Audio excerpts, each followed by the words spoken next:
వేదతి తిరుపోమాగ ఇక ఉదయ కాలంలో మనకు ధ్యానార్థమై లూకా సువార్త chapter 23 and let's read verse 42. 23వ అధికారం 42వ వచనத்தை వాసిపోం. 23వ అధ్యాయము 42వ వాక్యము. ఆయనను చూచి యేసు నీవు నీ రాజ్యంలోనికి వచ్చినప్పుడు నన్ను జ్ఞాపకం చేసుకొనుమనెను.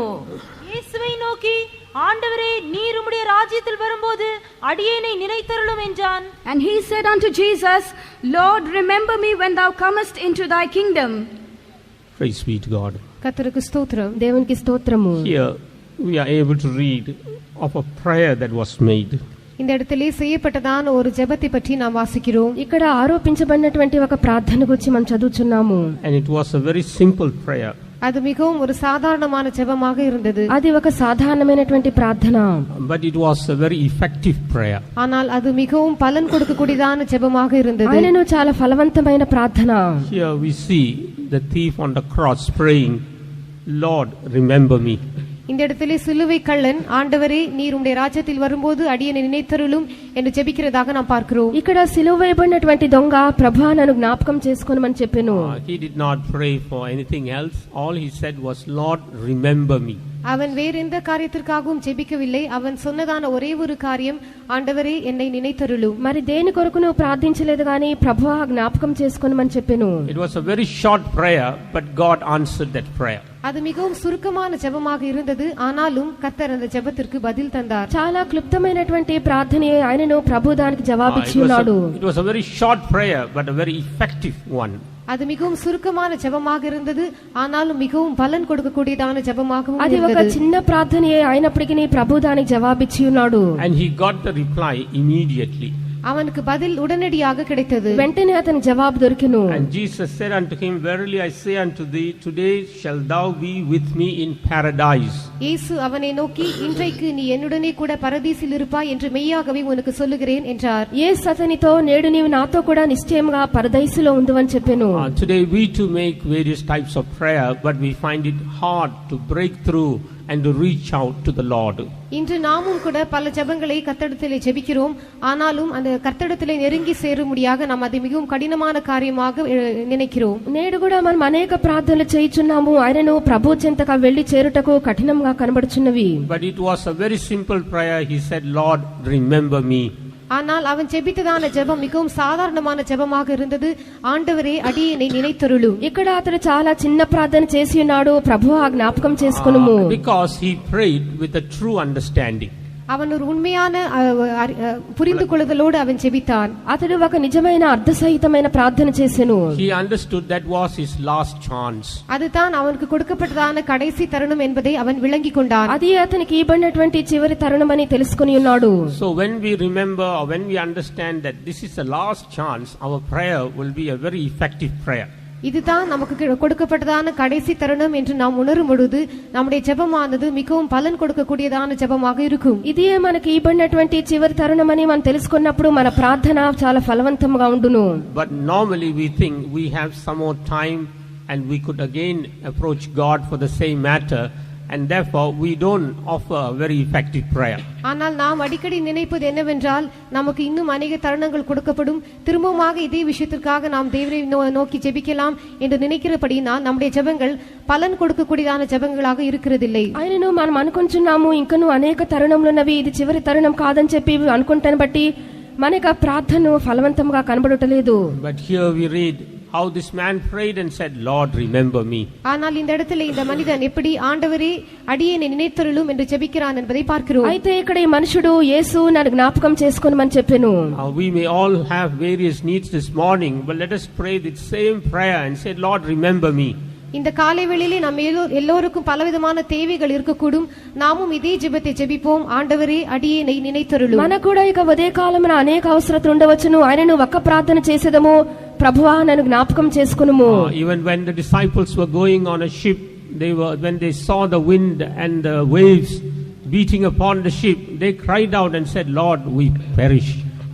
சீஷர்கள் படகிலே பிரயாணம் பண்ணும் பொழுது அந்த கடலிலே காற்றும் அலையும் அவர்கள் மேல் மோதி அடிக்கும் பொழுது ஆண்டவரே நாங்கள் மடிந்து போகிறோமே என்று அவர்கள் கூப்பிடுகிறார்கள். శిష్యులు కూడా ధోనిలో ప్రయాణం చేయుచున్నప్పుడు గాలి అలలు కూడా కొట్టబడుచుండగా ప్రభువా నశించిపోవచ్చున్నామని చెప్పి వారు అనిరి. That was also a cry made out of desperation. அதுவும் கூட அவர்கள் மிகவும் தவிக்கக்கூடியதான சூழ்நிலையில் இருந்து செய்ததான ஜெபமாக இருக்கிறது. అది కూడా వారు చాలా దౌర్భాగ్యమైన స్థితిలో వేరే గతే లేకున్నటువంటి స్థితిలో చేసినటువంటి ప్రార్థన. So with such desperation, if we cry out, Lord, we perish, the Lord will remember us this morning. இப்படிப்பட்டதான தவிப்புடனே கூட ஆண்டவரே நாங்கள் மடிந்து போகிறோமே என்று நாம் ஜெபித்தால் இந்த காலை வேளையிலே தேவன் நம்மை நினைவு கூறுவார். కావున మనకి ఇక గతే లేదు, ప్రభువా నశించిపోవచ్చున్నామని చెప్పినప్పుడు ఆయన మనల్ని జ్ఞాపకం చేసుకొనును. Here this thief, he knew he had only very little time before he slips away from this world and enters into another world.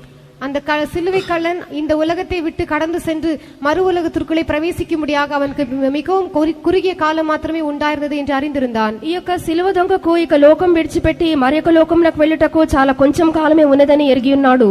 There he had no time to give a detailed description of his life or what he wanted.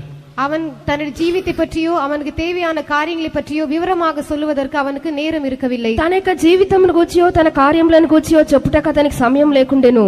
That's why he summed up and said, Lord, remember me when thou comest into thy kingdom. ஆகையால் தான் அவன் சுருக்கமாக ஆண்டவரே நீர் உம்முடைய ராஜ்யத்தில் வரும்போது அடியேனை நினைத்தருளும் என்று சொல்கிறான். కావున అతడు యేసు నీ యొక్క రాజ్యంలోనికి నీ వచ్చినప్పుడు నన్ను జ్ఞాపకం చేసుకోమని చెప్పెను. Or make me also a partaker of your kingdom. அல்லது என்னையும் உம்முடைய ராஜ்யத்தின் பங்காளியாக மாற்றும் என்று சொல்கிறான். లేక నీ యొక్క రాజ్యంలో నాకు పాలు పంపులు అనుగ్రహించుము. Give me also a place in your kingdom.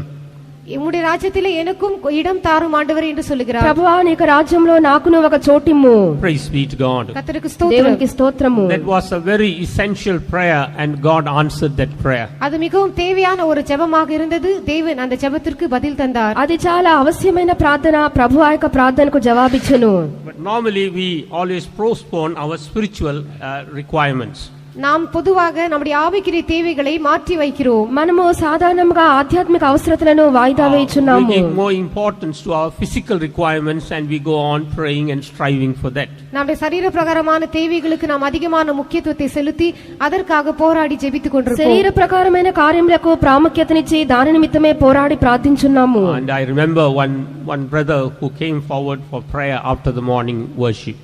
ஒரு நாள் காலை ஆராதனை முடிந்த பிற்பாடு ஜெபத்திற்காக முன்னாக கடந்து வந்ததான ஒரு சகோதரனை நான் நினைவு கூறுகிறேன். ఒకసారి ఉదయకాల ఆరాధన ముగించబడిన పిమ్మట ప్రార్థనకై ఒక సహోదరుడు ముందుకు వచ్చి ఉన్నాడు. He told his problem and he told us to pray that God may solve his problem. அவர் தன்னுடைய பிரச்சனைகளை எல்லாம் சொல்லி தேவன் தன்னுடைய பிரச்சனைகளை தீர்க்கும்படியாக ஜெபிக்கும்படியாக எங்களிடத்தில் கேட்டுக்கொண்டார். అతడు తన యొక్క సమస్యలను కూడా చెప్పి ప్రభు తన సమస్యలు తీర్చినట్లుగా ప్రార్థించమని చెప్పాను. He was a son of a very old believer. அவர் ஒரு பழைய விசுவாசியுடைய மகனாக இருந்தார். ఒక పాత విశ్వాసి యొక్క కుమారుడు. But as for his spiritual life, it was not in a very proper state. ஆனால் அவருடைய ஆவிக்குரிய ஜீவமோ சரியான நிலவரத்திலே காணப்படவில்லை. ఆయనను ఆధ్యాత్మిక జీవితము మంచి స్థితిలో లేదు. But he still loved the Lord.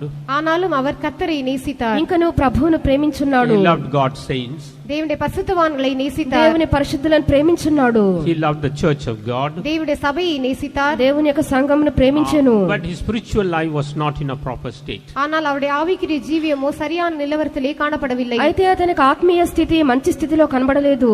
So after prayer he was just walking away. ஆகையால் ஜெபம் முடிந்த பிற்பாடு அவர் அப்படியாக நடந்து சென்று கொண்டிருந்தார். కావున ప్రార్థన ముగించగానే వెళ్ళుచూ ఉండినాడు. And some brothers looked at him and they just smiled at him. சில சகோதரர்கள் அவரை பார்த்து சிரித்தார்கள். కొందరు సహోదరులు అతను చూచి చిరునవ్వు నవ్విరి. He understood why they smiled. அவர்கள் ஏன் அப்படி சிரித்தார்கள் என்று அவர் விளங்கிக் கொண்டார். ఎందుకొరకు చిరునవ్వు నవ్వి ఉన్నాడని చెప్పి అర్థం చేసుకొని ఉన్నాడు. Their smile was a question. அந்த புன்சிரிப்பு அவருக்கு ஒரு கேள்வியாகவே ఆ இருந்தது. చిరునవ్వు అన్నటువంటిది ఒక ప్రశ్నగా ఉండేను. You have not set your spiritual life right, but you are seeking for prayer. நீ உன்னுடைய ஆவிக்குரிய ஜீவியத்தை சரிப்படுத்தவில்லை, ஆனால் ஜெபத்தை நாடி வந்திருக்கிறாய். ఆధ్యాత్మిక జీవితమునైతే సరిచేయలేదు, ప్రార్థనైతే నువ్వు వెదుకుచున్నావు. But that brother smiled back. ஆனால் இந்த சகோதரனும் திரும்பமாக புன்சிரிப்புடனே சிரித்தார். ఈ యొక్క సహోదరుడు తిరిగి నవ్వి ఉన్నాడు. He told those people, don't think I'm like this. நான் இப்படி இருக்கிறேன் என்று நீங்கள் நினைக்க வேண்டாம் என்று அவர்களிடத்திலே சொன்னார். నేను ఇలాగున్నానని చెప్పి మీరు తలంచవద్దని చెప్పాను. Now I'm 48 years old. இப்பொழுது எனக்கு 48 వయదాகிறது. ఇప్పుడు నాకు 48 సంవత్సరములు. Just within 2 years you see and how I will change my life and I will be very close to God. 2 வருடங்களுக்குள்ளாக நீங்கள் என்னை நோக்கி பாருங்கள், எப்படியாக இந்த ஆவிக்குரிய ஜீவித்தை நான் மாற்றிக்கொண்டு தேவனோடு மிகவும் நெருங்கிய தொடர்புள்ளவனாக இருப்பேன் என்று சொன்னார். ఇక 2 సంవత్సరములు దాటి చూడుము నేను ఎంతగా ప్రభువునకు సమీపంగా వచ్చేదనో చూడమని చెప్పాను. And 2 weeks later I came for a convention here. 2 வாரங்களுக்கு பிற்பாடு ஒரு கன்வென்ஷனுக்காக நான் இந்த இடத்திற்கு வந்திருந்தேன். 2 వారములైన పిమ్మట కన్వెన్షన్ కి ఇక్కడికి వచ్చి తిని. But when during the convention I heard that he met with an accident and he died. அந்த கன்வென்ஷன் நாட்களிலே அவர் ஒரு விபத்துக்குள்ளாகி அவர் மரித்து போனார் என்று நான் கேள்விப்பட்டேன். ఆ యొక్క కన్వెన్షన్ కి వచ్చినప్పుడు ఒక ప్రమాదంకు గురి అయి అతడు చనిపోయి ఉన్నాడని తెలుసుకొని ఉన్నాను. He was speaking about 2 years but he could not live for more than 2 weeks. அவர் 2 வருடங்களை பற்றி பேசிக் கொண்டிருந்தார். ஆனால் 2 வாரங்களும் கூட அவரால் உயிரோடு இருக்க முடியவில்லை. 2 సంవత్సరములకు వచ్చి చెప్పి ఉన్నాడు, 2 వారములు కూడా బ్రతికి ఉండలేదు. Therefore, if any one of us we are found in this situation, today is the time and now is the moment for us to cry out to the Lord and say, Lord, remember me. ஆகையால் நம்மில் யாராவது இந்த நிலவரத்திலே காணப்பட்டால் இன்றைக்கு தான் நமக்கு கொடுக்கப்பட்டதான நேரமாக இருக்கிறது. இந்த நேரத்தில் தானே ஆண்டவரே என்னை நினைத்தருளும் என்று நாம் தேவனை நோக்கி கூப்பிட வேண்டும். మనలో ఎవరైనా ఈ స్థితిలో ఉన్నట్లయితే ఈ తరుణం మనకి ఇవ్వబడుచున్నది, ప్రభువా నన్ను జ్ఞాపకం చేసుకొని మనం అడిగేదము.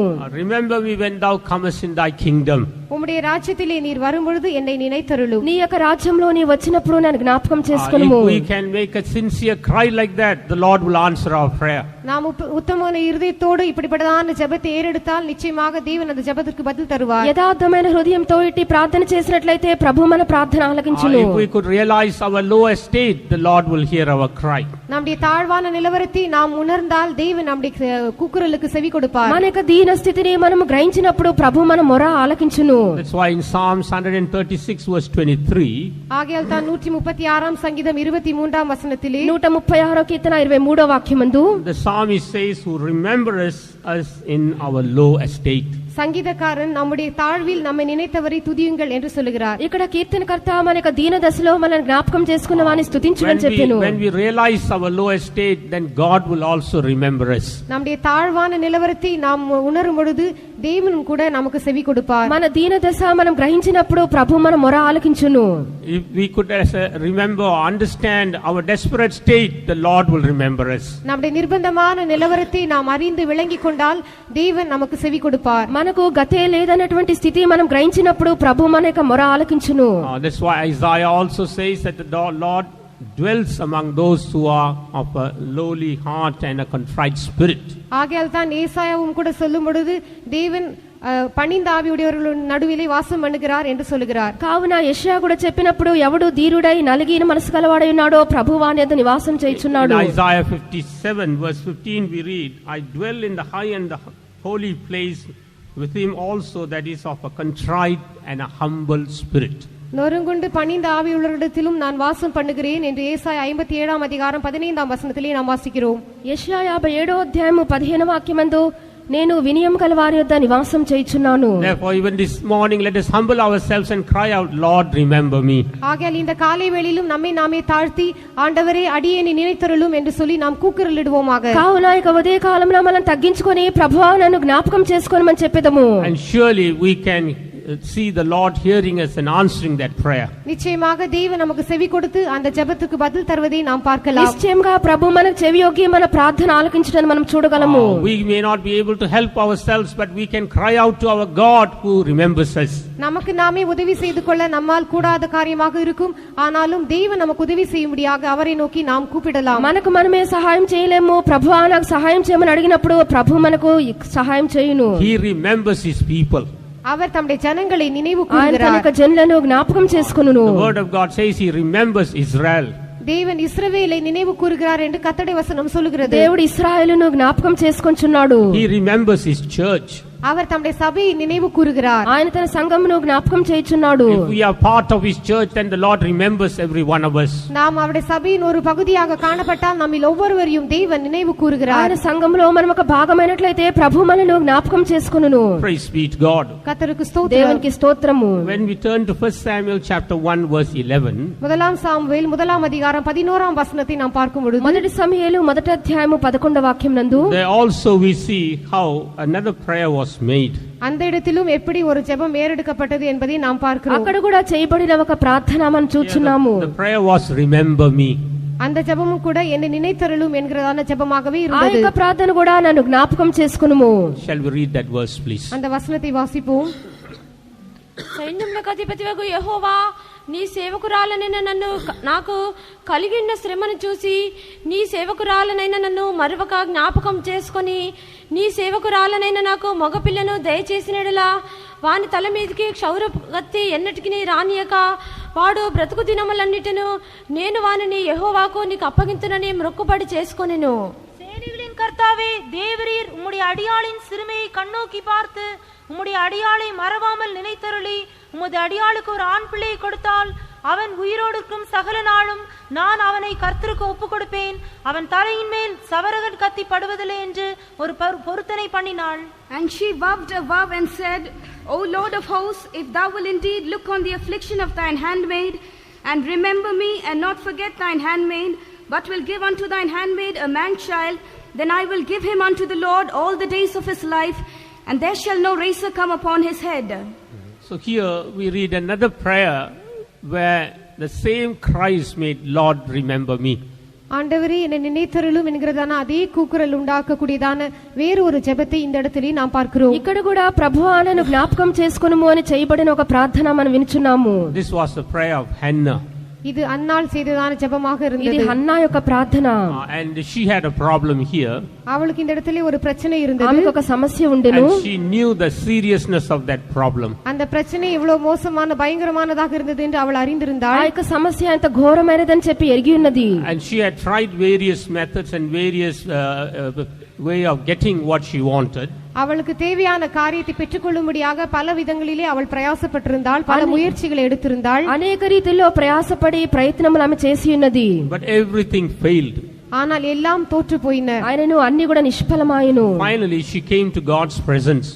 கடைசியாக தேவ சமூகத்திற்கு அவள் வந்தாள். చివరిగా దేవుని యొక్క సన్నిధికి వచ్చెను. The 10th verse we read, she was in bitterness of soul and prayed unto the Lord and wept sore. 10ஆம் வசனத்தை வாசிக்கும் பொழுது அவள் போய் மனம் கசந்து மிகவும் அழுது கர்த்தரை நோக்கி விண்ணப்பம் பண்ணி 10వ వాక్యమందు బహు దుఃఖాక్రాంతులై యెహోవా సన్నిధిని ఆమె హృదయమును కుమ్మరించుండెను. Here we read that she prayed unto the Lord and wept sore. அவள் கர்த்தரை நோக்கி விண்ணப்பம் பண்ணி மிகவும் அழுதாள் என்று நாம் பார்க்கிறோம். యెహోవా సన్నిధిని ప్రార్థించు బహుగా ఏడ్చెను. She was in deepest bitterness of soul. அவளுடைய ஆத்மாவிலே மிகவும் கசந்தவளாக அவள் காணப்பட்டாள். బహు మనో దుఃఖాక్రాంతురాలై ఉన్నది. Praise be to God. கர்த்தருக்கு ஸ்தோத்திரம். దేవునికి స్తోత్రము. This is another aspect of the prayer that God expects in our life. நம்முடைய ஜீவிதத்திலே தேவன் எதிர்பார்க்கிறதான ஜெபத்தின் வேறு ஒரு அம்சமாக இது ఇది காணப்படுகிறது. కూడా ప్రభు మన యొక్క జీవితంలో ఎదురు చూచిన మరి యొక్క ప్రార్థన అంశము. Here she wanted a man child. இந்த இடத்திலே அவளுக்கு ஒரு ஆண் பிள்ளை தேவையாக இருந்தது. ఇక్కడ ఆమెకు ఒక మగపిల్ల కావలెను. A man child speaks about a victorious life. ஆண் பிள்ளை என்பது ஜெய ஜீவியத்தை குறித்து பேசுகிறது. మగపిల్ల అనగా జయ జీవితమై ఉన్నది. Normally we are so troubled because we don't have a victorious life. நமக்கு ஜெய ஜீவியம் இல்லாதபடியினால் நாம் மிகவும் கலங்கி போகிறோம். జయ జీవితం మనకు లేదు గనుక కలవరపడుచున్నాము. Often because we are struggling to live a victorious life, we are troubled. நாம் ஜெய ஜீவம் செய்யும்படியாக கஷ்டப்படுகிற நிமித்தமாக அடிக்கடி நாம் கலங்கி போகிறோம். జయ జీవితం లేకుండా కష్టపడుచున్నాము గనుక అనేక సార్లు కలవరపడుచున్నాము. And here we see what Hannah did. இந்த இடத்திலே அன்னாள் செய்ததான காரியத்தை நாம் பார்க்கிறோம். ఇక్కడ హన్నా ఏం చేసి ఉన్నది? First she poured out her soul. முதலாவதாக தன்னுடைய ஆத்மாவை அவள் ஊற்றினாள். ఇక్కడ తన యొక్క హృదయమును కుమ్మరించెను. And she wept sore in the presence of God. அவள் தன் இருதயத்தை ஊற்றி தேவ சமூகத்திலே அதிகமாக அழுதாள். బహుగా ఆమె ఏడ్చి ఉన్నది. Praise be to God. கர்த்தருக்கு ஸ்தோத்திரம். దేవునికి స్తోత్రము. Even her prayer was not found acceptable even to the high priest there. அங்கிருந்ததான பிரதான ஆசாரியனுக்கு கூட அவளுடைய ஜெபத்தை அங்கீகரிக்க முடியவில்லை. అక్కడ ఉన్నటువంటి ప్రధాన యాజకుడు కూడా ఆమె ప్రార్థన అంగీకరింపలేకపోయిను. He thought that she was drunken. இவள் குடிவெறியில் இருக்கிறாள் என்று அவர் நினைத்தான். ఆమె మత్తురాలైనదని చెప్పి అనుకొని ఉన్నాడు. So in the 15th verse Hannah explains her plight to the high priest. 15ஆம் வசனத்திலே அவள் தன்னுடைய நிலவரத்தை அந்த பிரதான ஆசாரியனுக்கு விவரித்து சொல்லுகிறாள். కావున 15వ వాక్యమందు హన్నా తన స్థితిని ఆ ప్రధాన యాజకునికి చెప్పెను. I have drunk neither wine nor strong drink. நான் திராட்சரசமாகிலும் மதுவாகிலும் குடிக்கவில்லை. ద్రాక్షరసమైనను మద్యమైనను నేను త్రాగలేదు. But I have poured out my soul before the Lord.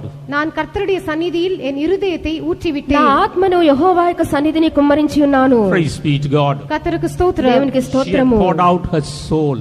அவள் தன் இருதயத்தை ஊற்றிவிட்டாள். ఆమె తన యొక్క హృదయమును పోసెను. That means there was nothing else more. She had poured out everything from the heart. அதாவது அவளுக்குள்ளே வேறு ஒன்றுமே காணப்படவில்லை. தன் இருதயத்தில் இருந்ததான எல்லாவற்றையும் அவள் ஊற்றி விட்டிருந்தாள். అదేమనగా తనలో ఏమీ కూడా లేదు, హృదయంలో ఉన్నదంతయు కుమ్మరించెను.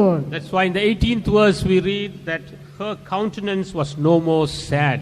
ஆகையால் 18ஆம் வசனத்திலே அப்புறம் அவள் துக்கமுகமாய் இருக்கவில்லை என்று வாசிக்கிறோம். కావున 18వ వాక్యమందు నాటి నుండి దుఃఖముఖిగా ఉండలేదు. So first she poured out her soul in the presence of God. முதலாவதாக தேவனுடைய சமூகத்திலே தன்னுடைய இருதயத்தை ஊற்றினாள். మొదటిగా దేవుని యొక్క సన్నిధిని తన హృదయం కుమ్మరించెను. And she wept sore in God's presence. தேவ சமூகத்திலே மிகவும் அழுதாள். దేవుని యొక్క సన్నిధిని బహుగా ఏడ్చెను. And the word of God says afterwards she was no more sad. கர்த்தருடைய வசனம் சொல்லுகிறது அப்புறம் அவள் துக்கமுகமாய் இருக்கவில்லை. నాట నుండి ఆమె దుఃఖముఖిగా లేదు. What does that show? அது எதை காட்டுகிறது? అది దేనిని సూచించున్నది? An assurance that God has heard a prayer. தேவன் அவளுடைய ஜெபத்தை கேட்டிருக்கிறார் என்கிறதான ஒரு நிச்சயம். దేవుడు తన యొక్క ప్రార్థన ఆలకించున్నాడని ఒక నిశ్చయత. We have to pray unto the Lord and weep sore in God's presence. நாம் தேவ சமூகத்திலே ஜெபித்து அவருடைய சந்நிதியிலே மிகவும் அழ வேண்டும். దేవుని యొక్క సన్నిధిని మనం ప్రార్థించి బహుగా మనం ఏడ్వవలెను. We have to pour out our soul in God's presence. தேவ சமூகத்திலே நம்முடைய இருதயத்தை ஊற்ற வேண்டும். దేవుని యొక్క సన్నిధి మన హృదయం మనం కుమ్మరింపవలెను. We have to pour out until we have got nothing more to pour out.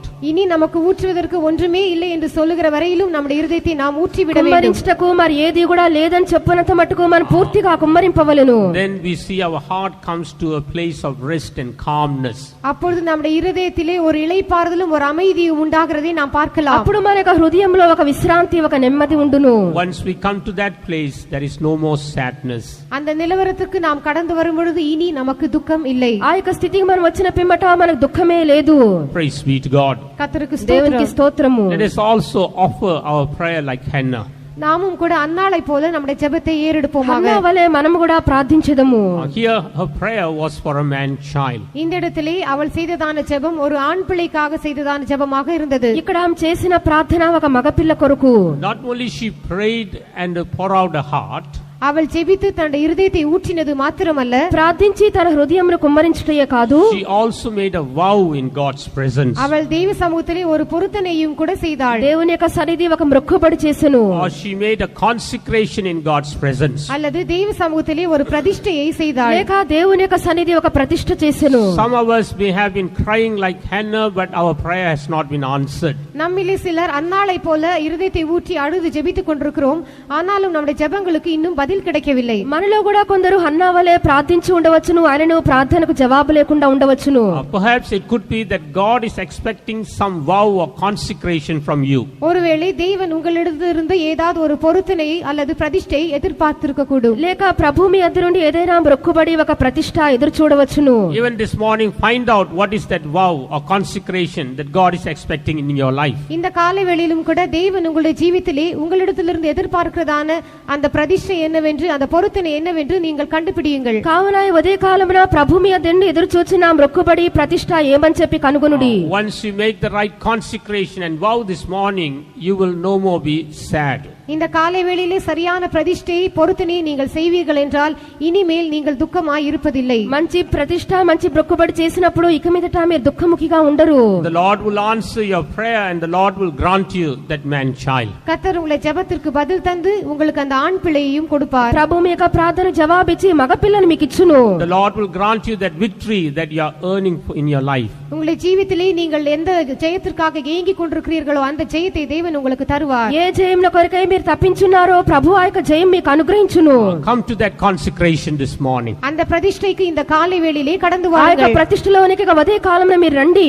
Surely there are some here whom the Lord is demanding some consecration. நிச்சயமாக இந்த இடத்திலே பலரிடத்திலே தேவன் பல பிரதிஷ்டைகளை செய்யும்படியாக கட்டாயமாக கேட்கிறார். నిశ్చయంగా ప్రభు కొందరి యొద్ద కొన్ని ప్రతిష్టలను చేయమని చెప్పి బలవంతంగా అడుగుచున్నాడు. You have been just hushing that voice of God that is speaking to you. ஆனால் தேவன் உங்களிடத்திலே பேசுகிற அந்த சத்தத்தை நீங்கள் அப்படியே அடக்கி விடுகிறீர்கள். ఆయనను దేవుడి మీతో మాట్లాడిన స్వరము మీరు అణిచివేయుచున్నారు. But this morning God wants you to make that consecration. ஆனால் இந்த காலை வேளையிலே நீங்கள் அந்த பிரதிஷ்டையை செய்ய வேண்டும் என்று தேவன் விரும்புகிறார். అయితే ఇక ఉదయ కాలంలో ఆ ప్రతిష్ట చేయవలని చెప్పి ప్రభు ఎదురు చూచున్నాడు. Perhaps this morning may be the only chance you could make it.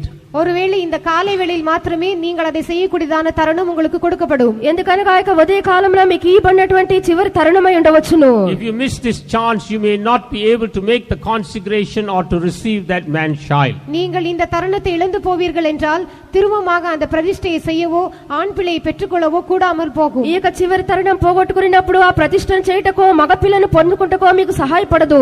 Sometimes you may be thinking, what will others think if I make this consecration? சில சமயங்களிலே மற்றவர்கள் இந்த பிரதிஷ்டையை நான் செய்தால் மற்றவர்கள் என்னை பற்றி என்ன நினைப்பார்கள் என்று நீங்கள் யோசிக்கலாம். కొన్నిసార్లు ఇక ప్రతిష్ట నేను చేసినట్లయితే ఇతరులు నా గురించి ఏమని అనుకుందరని చెప్పి మీరు అనుకోనవచ్చును. In one sense, when we make a consecration, we are humbling ourselves. ஒரு விதத்தில் சொல்லுவோம் என்றால் நாம் பிரதிஷ்டை செய்யும் பொழுது நம்மை நாமே தாழ்த்துகிறோம். ఒక రీతిలో మనం ప్రతిష్ట చేసినప్పుడు మనల్ని మనమే తగ్గించుకొంచున్నాము. In another sense, when we make a consecration, we are going further from the world and others and coming close to God. வேறொரு விதத்திலே நாம் பிரதிஷ்டை செய்யும் பொழுது இந்த உலகத்தை விட்டும் மற்றவர்களை விட்டும் நாம் தூரமாக பிரிந்து சென்று தேவனோடு நெருங்கி சேருகிறோம். మనము ప్రతిష్ట చేసినప్పుడు దేవుని యొద్ద నుండి లోకంలో నుండి జనుల యొద్ద నుండి మనం వేరై దేవుని యొద్దకు సమీపంలోకి వచ్చున్నాము. But you are afraid to go far from others and come close to God. ஆனால் மற்றவர்களை விட்டு தூரமாக விலகி கர்த்தரிடத்திலே நெருங்கி சேரும்படியாக நீங்கள் பயப்படுகிறீர்கள். ఆయనను మీరు జనుల యొద్ద నుండి దూరంగా వెళ్లి ప్రభువునకు సమీపంగా వచ్చుటకు వెరుచున్నారు. But if you want a man child, a victorious life,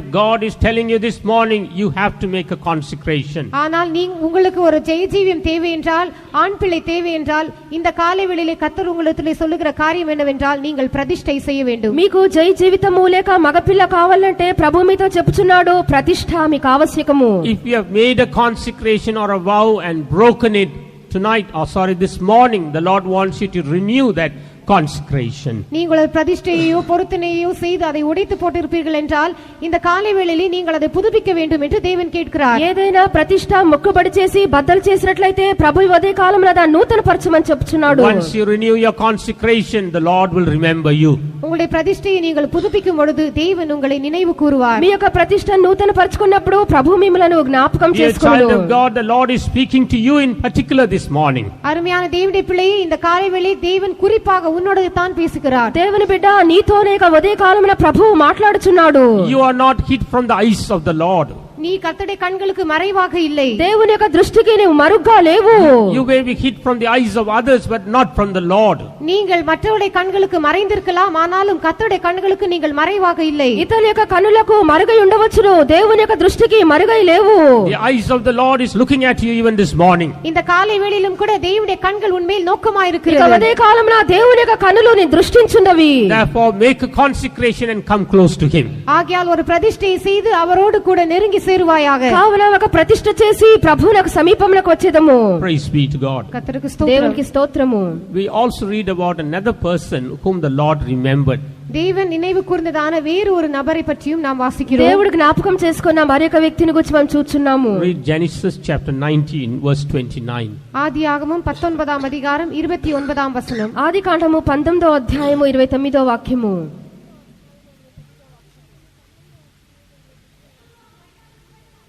చేసినప్పుడు దేవుడు అబ్రహామును జ్ఞాపకం చేసుకుని లోతు కాపురమున్న పట్టణములను నాశనం చేసినప్పుడు ఆ నాశనము మధ్యన లోతు నశించకుండా అతన్ని తప్పించెను.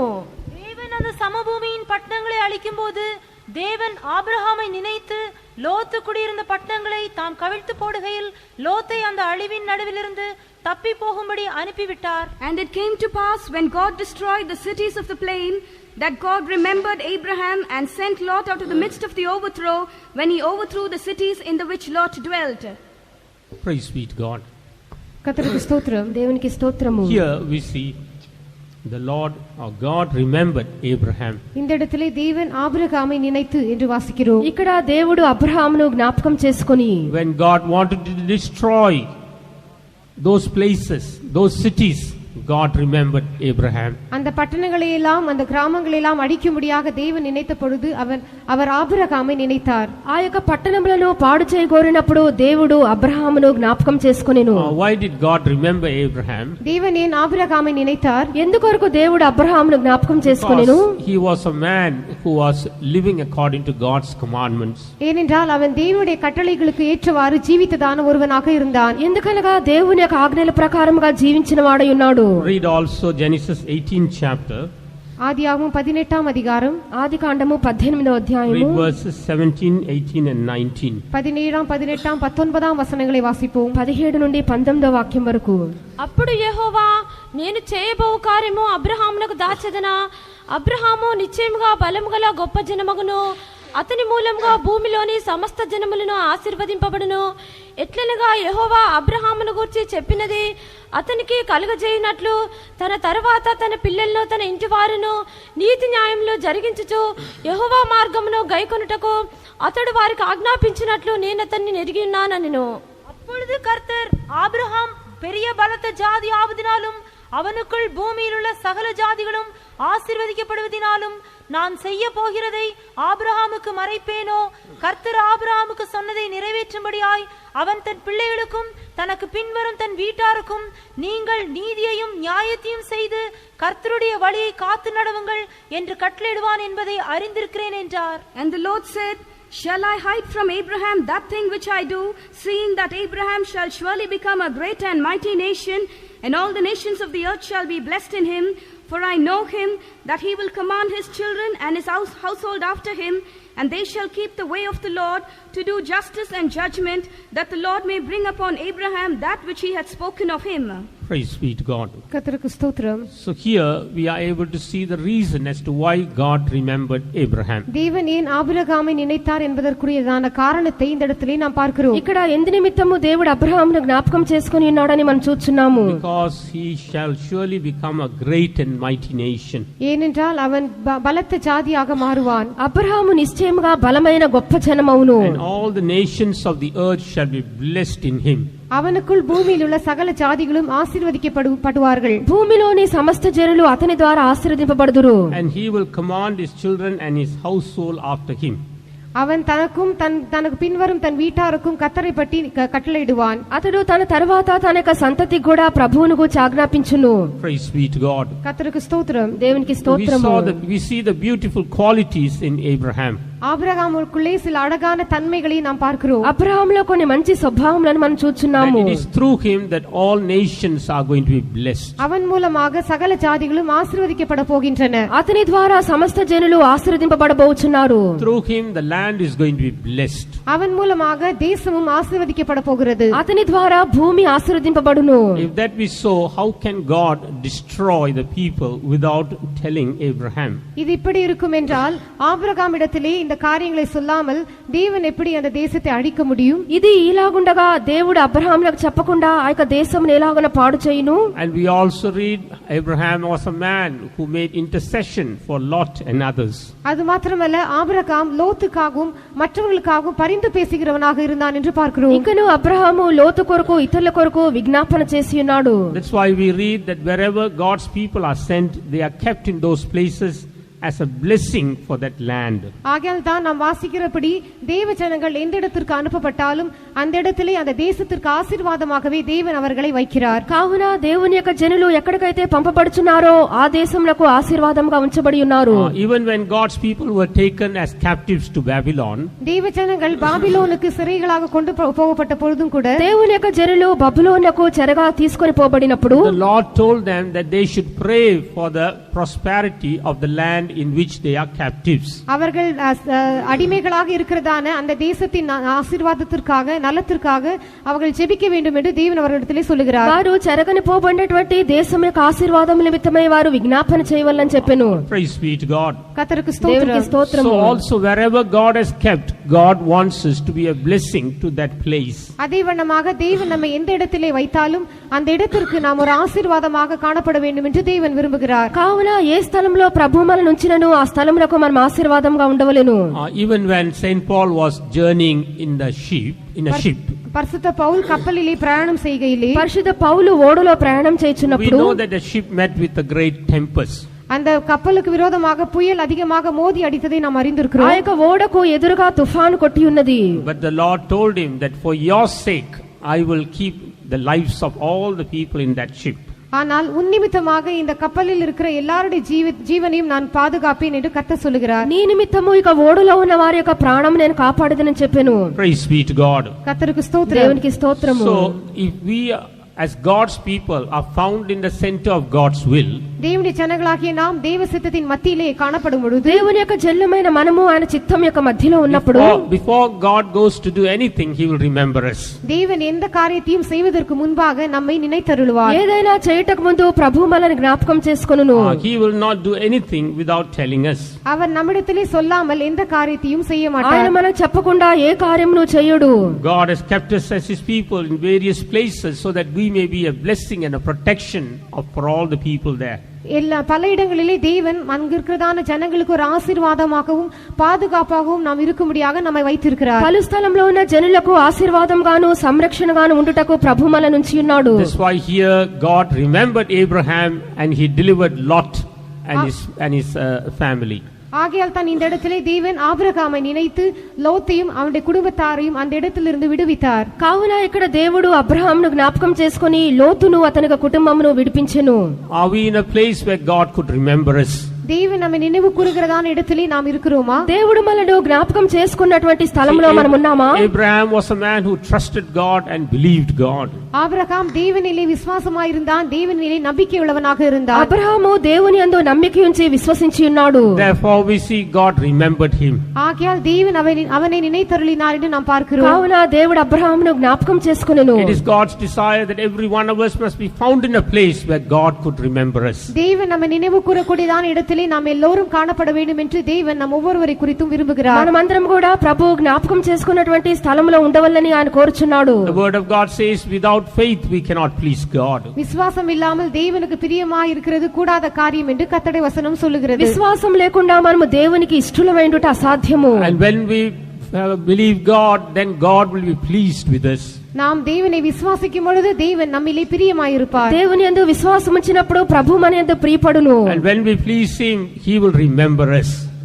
நாம் அவரை பிரியப்படுத்தும் பொழுது அவர் நம்மை நினைவு கூறுவார். మనం ఆయనను ప్రియపరిచినప్పుడు ప్రభు మనను జ్ఞాపకం చేసుకొనును. So even this morning, if we are lacking in that aspect, let us come close to God. ஆகையால் இந்த காலை வேளையிலும் கூட இந்த பகுதியிலே நாம் குறைவுள்ளவர்களாக இருந்தால் நாம் திரும்பமாக கர்த்தரோடு கூட நெருங்கி சேருவோமாக. కావున ఈ ఉదయ కాలంలో ఈ భాగంలో లోపం ఉన్నట్లయితే మనం తిరిగి ప్రభు చెంతకు వచ్చేదము. Let us come to a place where God could remember us. தேவன் நம்மை நினைவு கூறக்கூடியதான இடத்திற்கு நாம் கடந்து வருவோமாக. దేవుడు మనల్ని జ్ఞాపకం చేసుకున్నటువంటి స్థలమునకు మనం వచ్చేదము. Normally we are so concerned that others must remember us. பொதுவாக மற்றவர்கள் நம்மை நினைவு கூற வேண்டும் என்கிறதான விஷயத்தை பற்றி நாம் மிகவும் கரிசனையுடையவர்களாக இருக்கிறோம். సామాన్యంగా ఇతరులు మనల్ని జ్ఞాపకం చేసుకోవాలని చెప్పి మనం అనుకుందాము. When we want the saints of God to remember us. பரிசுத்தவான்கள் நம்மை நினைவு கூற வேண்டும் என்று விரும்புகிறோம். పరిశుద్ధులు మన జ్ఞాపకం చేసుకోవాలని అనుకుందాము. So whenever we go to some of the faith homes, நாம் ஏதாவது விசுவாச வீட்டுக்கு போகும் பொழுது, ఏదైనా విశ్వాస గృహమునకు మనం వెళ్ళినప్పుడు, after when we bid them farewell and come out, அந்த இடத்துல எல்லோருக்கும் நாங்கள் சென்று வருகிறோம் என்று சொல்லி விடு பெற்று நாம் வரும் பொழுது వీడ్కోలు చెప్పి మనం అక్కడి నుండి తిరిగి వచ్చినప్పుడు, normally the people there would say, Pastor, don't forget us, remember us. பொதுவாக அங்குள்ளவர்கள் சொல்வார்கள், பாஸ்டர் எங்களை மறந்து விட வேண்டாம், எங்களை ஞாபகத்தில் வைத்துக் கொள்ளுங்கள். పాస్టర్ గారు మమ్మల్ని మర్చిపోకుడి, మీరు మమ్మల్ని జ్ఞాపకం చేసుకోండి అని చెప్పేదారు. We want the saints to remember us. பரிசுத்தவான்கள் நம்மை நினைவு கூற வேண்டும் என்று நாம் விரும்புகிறோம். పరిశుద్ధులు మన జ్ఞాపకం చేసుకోవాలని అనుకుందాము. We want others to remember us. மற்றவர்கள் நம்மை நினைவு கூற வேண்டும் என்று விரும்புகிறோம். ఇతరులు మనల్ని జ్ఞాపకం చేసుకోవాలని But అనుకుందాము. if God could remember us, that is highest, better than all other things. ஆனால் கர்த்தர் நம்மை நினைவு கூறுவார் என்றால் அது மற்ற எல்லா காரியங்களை பார்க்கிலும் மிகவும் மேன்மையான காரியமாக இருக்கும். అయితే దేవుడు మనల్ని జ్ఞాపకం చేసుకున్నప్పుడు అన్నిటికంటే కూడా అది శ్రేష్టమైనది. Let us come close to God like Abraham so that God could remember us. தேவன் நம்மை நினைவு கூறும்படியாக ஆபிரகாமை போல தேவனோடு கூட நாம் நெருங்கி சேர்வோமாக. కావున దేవుడు మనల్ని జ్ఞాపకం చేసుకున్నట్లుగా అబ్రహాం వలె దేవునికి సమీపంలోకి వచ్చేదము. Not only he lived according to God's word, but the word of God says he shall command his children and his children's children also. அவன் தேவனுடைய வார்த்தைக்கு ஏற்றவாறு ஜீவித்தது மாத்திரமல்ல, அவன் தன் பிள்ளைகளுக்கும் தனக்கு பின்வரும் தன் வீட்டாருக்கும் கர்த்தரை பற்றி கட்டளையிடுவான் என்று வாசிக்கிறோம். ఇక్కడ తాను మట్టమే కాదు, తన యొక్క పిల్లలను, తన యొక్క పిల్లల సంతతి అందరూ కూడా దేవుని గురించినటువంటి మార్గములను ఆజ్ఞాపించును. Today we see many God's people, they live according to God's word, but they don't command their children to live according to God's word. இந்த நாட்களில் நாம் பார்க்கும் பொழுது அநேக தேவனுடைய பிள்ளைகள் தாங்கள் தேவனுடைய வசனத்துக்கு ஏற்றவாறு கட்டளைகளுக்கு ஏற்றவாறு ஜீவிக்கிறார்கள். ஆனால் தங்கள் பிள்ளைகள் அப்படி ஜீவிக்கும்படியாக அவர்களுக்கு கட்டளையிடுகிறதில்லை. నేడు అనేకులు తాము దేవుని యొక్క మార్గం అనుసరించి నడుచున్నారు గాని తమ యొక్క పిల్లలకైతే అలాగ ఆజ్ఞాపించట్లేదు. But when we live according to God's word and command our children also, then God will remember us. ஆனால் நாம் தேவனுடைய வார்த்தைகளுக்கு கட்டளைகளுக்கு ஏற்றவாறு ஜீவித்து நம்முடைய பிள்ளைகளும் அப்படியாகவே ஜீவிக்க அவர்களுக்கு கட்டளையிடும் பொழுது தேவன் நம்மை நினைவு கூறுவார். అలాగే మనము దేవుని యొక్క మార్గం అనుసరించి నడుచుకొనుచు పిల్లలకు కూడా అలాగనే బోధించినప్పుడు ప్రభు మనల్ని జ్ఞాపకం చేసుకొనును. If the Lord remember us, he will not do anything without telling us. தேவன் நம்மை நினைவு கூர்ந்தால் நம்மிடத்திலே சொல்லாமல் எந்த காரியத்தையும் செய்யவே மாட்டார். దేవుడు మనల్ని జ్ఞాపకం చేసుకున్నట్లయితే మనకు చెప్పకుండా ఏ కార్యమును చేయడు. He will warn us of the calamities or trials that's going to come before us. வரப்போகிறதான கலவரங்கள் சோதனைகளை பற்றி முன்னடியாகவே அவர் நம்மை எச்சரிப்பார். ఇక రాబోచున్నటువంటి కల్లోలము చింతలను గురించి ప్రభు మనకు బయలుపరచును. At least for our sake, the Lord will deliver that person, whoever should go through such an experience. அப்படிப்பட்டதான அனுபவத்தின் வழியாக கடந்து செல்ல வேண்டியதான நபரை நம் நிமித்தமாக ஆவது தேவன் தப்புவிப்பார். అటువంటి కష్టం ద్వారా వెళ్ళవలసినటువంటి వ్యక్తిని ప్రభు మన నిమిత్తము తప్పించును. That's why God has called us as his people and placed us in different places. ஆகையால் தான் தேவன் நம்மை தம்முடைய ஜனமாக அழைத்து பல இடங்களிலே வைத்திருக்கிறார். కావున దేవుడు తన జనులుగా మనల్ని పిలిచి పలు స్థలముల్లో ఉంచి ఉన్నాడు. Therefore let us live a life pleasing to God so that he may remember us. ஆகையால் கர்த்தர் நம்மை நினைவு கூறும்படியாக கர்த்தருக்கு பிரியமான ஜீவியம் செய்வோமாக. దేవుడు మనల్ని జ్ఞాపకం చేసుకున్నట్లు ప్రభువునకు ప్రియమైన జీవితం మనం చేసేదము. I would just like to point out one more person who prayed this prayer, Lord remember. ஆண்டவரே என்னை நினைத்தருளும் என்று இந்த ஜெபத்தை செய்ததான வேறு ஒரு நபரை பற்றியும் நான் கூற விரும்புகிறேன். ప్రభువా నన్ను జ్ఞాపకం చేసుకోమని ప్రార్థించిన మరొక వ్యక్తిని గురించి చెప్పెదను. 1 Samuel chapter 25 verse 31.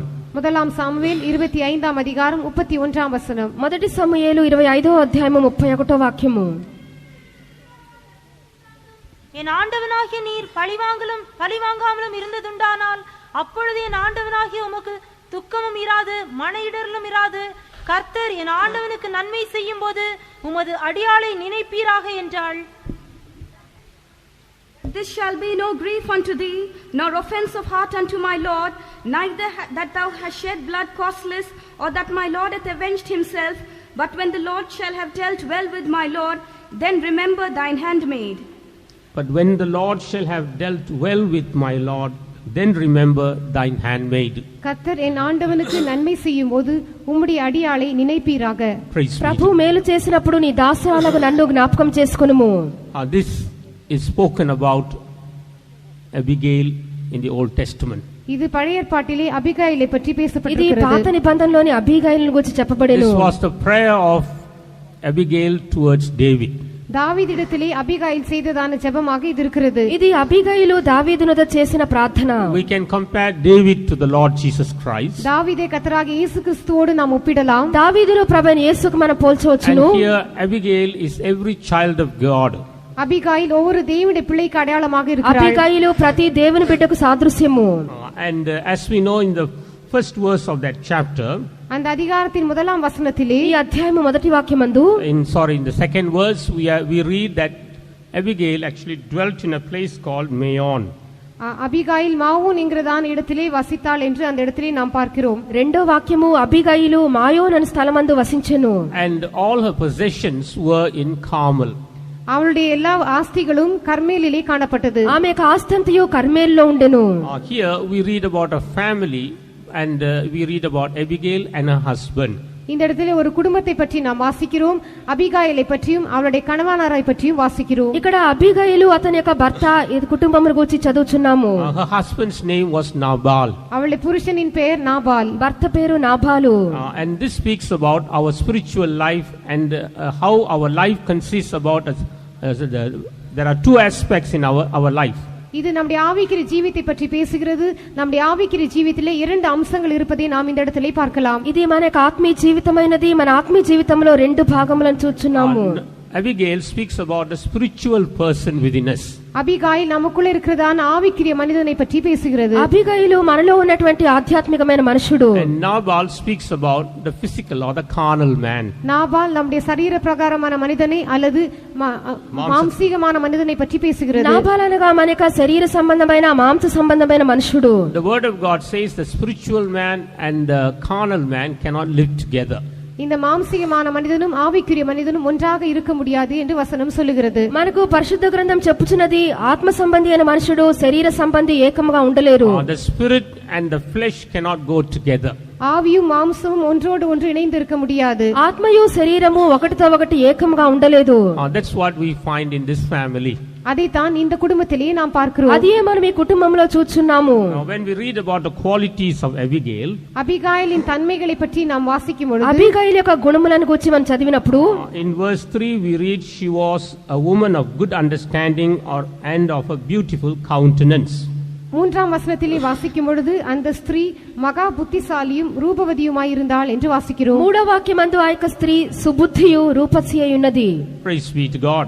கர்த்தருக்கு ஸ்தோத்திரம். దేవునికి స్తోత్రము. But when we read about the Nabal, ஆனால் நாபாலை பற்றி நாம் வாசிக்கும் பொழுது అయితే నాబాలును గురించి చదివినప్పుడు he was churlish and evil in his doings. அவன் மூடனும் నాబాలు మోటివాడును దుర్మార్గుడునై ఉన్నాడు. So here we see two characters which are contrary to each other.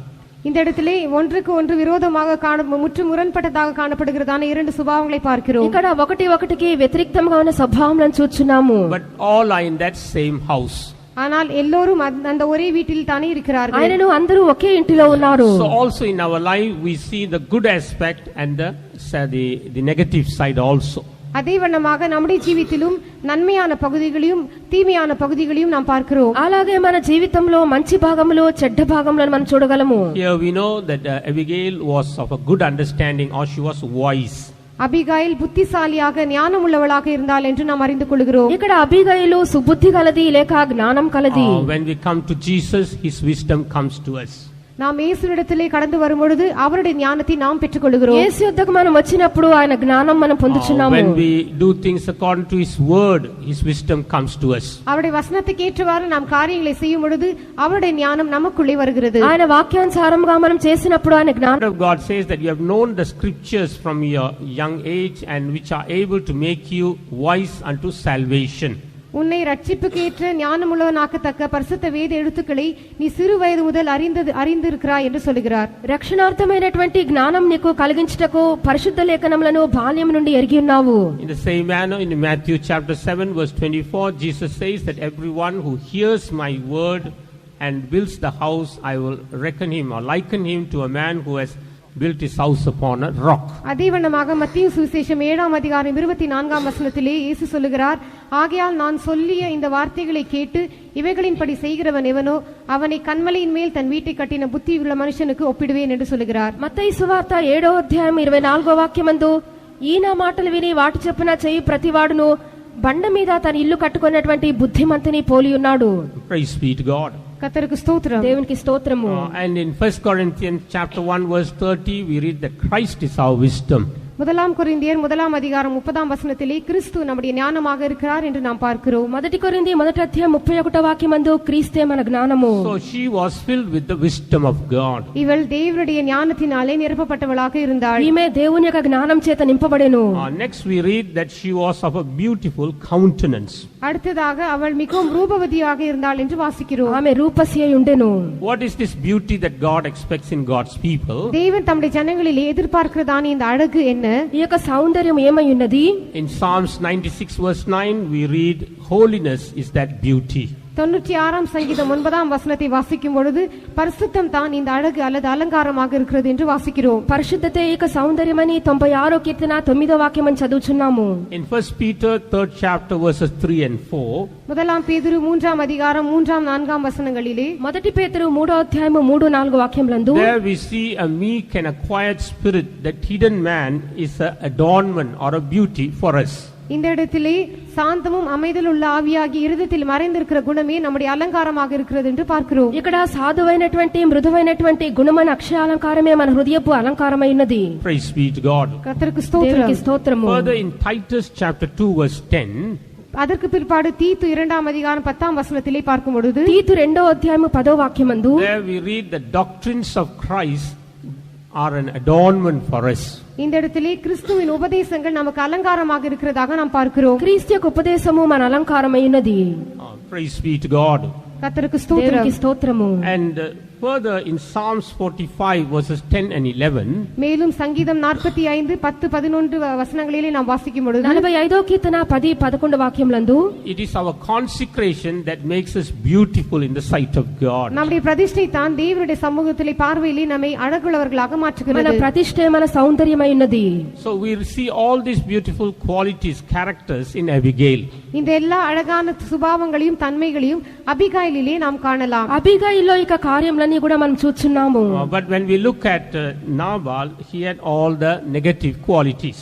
ஆனால் நாபாலை நாம் பார்க்கும் பொழுது எதிர்மறையான சுபாவங்கள் தான் அவனுக்குள்ளே காணப்பட்டன. అయితే నాబాల్లో వ్యతిరేక్తమైన స్వభావములే ఉండెను.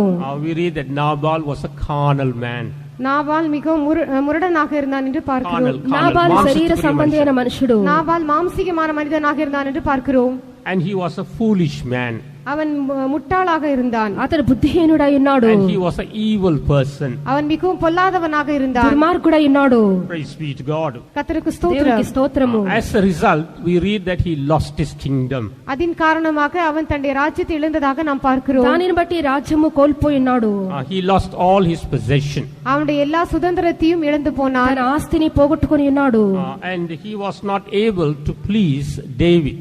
தாவீதை பிரியப்படுத்த அவனுக்கு கூடாமல் போயிற்று. దావీదు సంతోషపరచలేకపోయినాడు. In the same chapter, that is 1 Samuel chapter 25, அதே அதிகாரம், அதாவது முதலாம் சாமுவேல் 25ஆம் அதிகாரத்திலே మొదటి సమూయేలు 25వ అధ్యాయము. there we read how David sent some of his men to meet Nabal. தாவீது தன்னிடத்திலிருந்துதான சில வாலிபரை நாபாலை சந்திக்கும்படியாக அனுப்பினதை நாம் பார்க்கிறோம். ఇక్కడ దావీదు తన యొద్దన్న మనుషులను నాబాలు యొద్దకు పంపించి ఉన్నాడు. And whom does this young man show, or what does this young man show? இந்த வாலிபர்கள் யாருக்கு அடையாளமாக இருக்கிறார்கள், எதற்கு அடையாளமாக இருக்கிறார்கள்? ఇంకా యవనులు దేనికి ఎవరికి సూచన ఉన్నారు? They speak about the commandments of God. அவர்கள் தேவனுடைய கட்டளைகளுக்கு அடையாளமாக இருக்கிறார்கள். దేవుని యొక్క ఆజ్ఞలకు వారు సూచన ఉన్నారు. And when they came to Nabal, they asked for a favor. அவர்கள் நாபால் இடத்திலே வரும்பொழுது அவனிடத்திலே ஒரு உதவியை கேட்டார்கள். నాబాలు యొద్ద ఒక సహాయం వారు అడిగిరి. But he was not willing to grant that favor. ஆனால் அவர்கள் கேட்டதான உதவியை செய்யும்படியாக நாபால் ஆயத்தம் இல்லாமல் இருந்தார். ఆయనను నాబాలు అయితే దానికి తగిన సహాయం చేయలేకపోయినాడు. He in fact reproached David. அவன் தாவீதை நிந்தித்தான். దావీదును అవమానపరిచి ఉన్నాడు. He did not honor David. தாவீதை அவன் கனப்படுத்தவில்லை. దావీదును కనపరచలేదు. He did not want to join with David. தாவீதோடு சேர்ந்து கொள்ளும்படியாக அவன் முன்னேறி செல்லவில்லை. దావీదుతో కూడా కలుసుకొని కోరలేదు. And this young man always speaks about loving God. இந்த வாலிபர்கள் என்று சொல்லும் பொழுது எப்பொழுதுமே அது கர்த்தரை நேசிப்பதற்கு அடையாளமாக இருக்கிறது. ఈ యొక్క యవ్వనులని చెప్పినప్పుడు ప్రభువును ప్రేమించుటై ఉన్నది. We love God but by obeying his commandments. நாம் தேவனை நேசிக்கும் பொழுது அவருடைய கட்டளைகளை கைக்கொள்கிறவர்களாக దేవుని இருப்போம். ప్రేమించినప్పుడు ఆయన ఆజ్ఞలను మనం గైకొంచున్నాము. Every act of love shows that we are loving God. நாம் செய்கிறதான அன்பின் ஒவ்வொரு கிரியையும் நாம் தேவனை நேசிக்கிறோம் என்பதற்கு அடையாளமாக இருக்கிறது. మన ప్రతి ప్రేమ క్రియ కూడా ప్రభువును ప్రేమించున్నామని సూచనగా ఉన్నది. But here we see Nabal rejected David. இந்த இடத்திலே நாபால் தாவீதை புறக்கணித்ததாக பார்க்கிறோம். ఇక్కడ దావీదును నాబాలు విసర్జించి ఉన్నాడు. As a result, David and his men wanted to destroy Nabal. அதன் காரணமாக தாவீதும் அவனோடு கூட இருந்தவர்களும் நாபாலை அழிக்கும்படியாக வந்தார்கள். దానిని బట్టి దావీదును అతని జనులు నాబాలును నశింపజేయగోరిది. That's where we see Abigail came forward in order to stop David from such an act. இந்த சந்தர்ப்பத்தில் தான் இப்படிப்பட்டதான காரியத்தை தாவீது செய்யாதபடிக்கு அவனை தடுக்கும்படியாக அபிகாயில் முன்வந்தாள். ఇటువంటి సందర్భంలో దావీదు క్రియను చేయకుండానట్లుగా ఆటంకపరచుటకు అబీగయిలు వచ్చెను. She wanted to stop that destruction. அந்த அழிவை அவள் நிறுத்தும்படியாக விரும்பினாள். ఆ యొక్క నాశనమును ఆపగోరెను. And she came forward to meet David. தாவீதை சந்திக்கும்படியாக முன்வந்தாள். దావీదును ఎదుర్కొనుటకు వచ్చెను. And that's where she says, remember me when the Lord does good to you. இந்த இடத்தில் தான் கர்த்தர் என் ஆண்டவனுக்கு நன்மை செய்யும்போது உம்முடைய அடியாளை நினைப்பீராக என்று சொல்லுகிறாள். ఇక్కడనే నీకు మేలు చేసినప్పుడు నీ దాసురాలను జ్ఞాపకం చేసుకోమని చెప్పెను. That speaks about meeting Jesus when he comes in glory.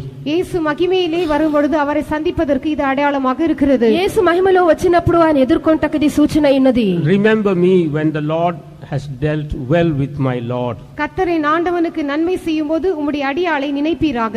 నీ యొక్క నీకు మేలు చేసినప్పుడు నీ యొక్క దాసురాలిన నన్ను జ్ఞాపకం చేసుకొనుము. If we are to meet the Lord when he comes, கர்த்தர் வரும்பொழுது நாம் அவரை சந்திக்க வேண்டும் என்றால், ప్రభు వచ్చినప్పుడు ఆయన ఎదుర్కొనవలెనంటే, when the Lord comes, if he is to remember us, கர்த்தர் வரும்பொழுது அவர் நம்மை நினைவு கூற வேண்டும் என்றால், ప్రభు వచ్చినప్పుడు ఆయన మనల్ని జ్ఞాపకం we చేసుకొనవలెనంటే, must be like Abigail.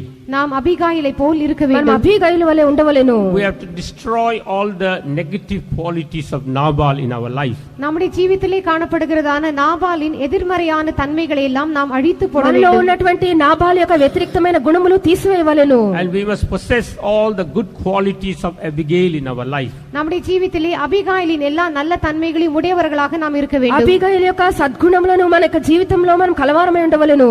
And here we see David accepted that prayer of Abigail. தாவீது அபிகாயில் செய்ததான இந்த ஜெபத்தை ஏற்றுக்கொண்டதாக நாம் பார்க்கிறோம். ఇక్కడ దావీదు అబీగయిలు యొక్క ప్రార్థన స్వీకరించి ఉన్నాడు. How was she able to appease David in this matter? இந்த விஷயத்திலே அவள் எப்படி தாவீதை சாந்தமாக்கினாள்? ఈ యొక్క విషయమందు ఏలాగున దావీదును నెమ్మదిపరచెను. We read that she brought various materials with her in order to meet David. தாவீதை சந்திக்கும்படியாக வரும்பொழுது தன்னுடனே கூட பல பொருட்களையும் கொண்டு வந்தாள். దావీదును ఎదుర్కొనడానికి వచ్చినప్పుడు పలు వస్తువులను తీసుకొని వచ్చెను. When we read in chapter 25 verse 27, முதலாம் சாமுவேல் 25ஆம் அதிகாரம் 27ஆம் வசனத்தை நாம் வாசிக்கும் பொழுது, మొదటి సమూయేలు 25వ అధ్యాయం 27వ వాక్యము. read verse 18. 18ஆம் வசனத்தை வாசிப்போம். 18వ వాక్యము. அப்பொழுது அபிகாயில் தீவிரமாய் 200 அப்பங்களையும் 2 துருத்தி திராட்சரசத்தையும் சமையல் பண்ணப்பட்ட 5 ஆடுகளையும் 5 படி வறுத்த பயிற்றையும் வற்றலாக்கப்பட்ட 100 திராட்சை கொலைகளையும் வற்றலான 200 அத்திப்பழ அடைகளையும் எடுத்து கழுதைகள் மேல் ஏற்றி, Then Abigail made haste and took 200 loaves and 2 bottles of wine and 5 sheep ready dressed and 5 measures of parched corn and 100 clusters of raisins and 200 cakes of fig and laid them on asses. If the Lord is to remember us, தேவன் நம்மை நினைவு கூற வேண்டும் என்றால், దేవుడు మనల్ని జ్ఞాపకం చేసుకొనవలెనంటే, if Jesus is to remember us when he comes, இயேசு வரும்பொழுது அவர் நம்மை நினைவு கூற வேண்டும் యేసు என்றால், ప్రత్యక్షమైనప్పుడు ఆయన మనల్ని జ్ఞాపకం we చేసుకొనుటకు should be like Abigail and bring these materials. நாம் அபிகாயிலை போல் இருந்து இந்த எல்லா பொருட்களையும் கொண்டு வர வேண்டும். అబీగయిలు వలె ఉండి ఇక పదార్థం తీసుకొని రావలెను. The first material she brought was 200 loaves of bread.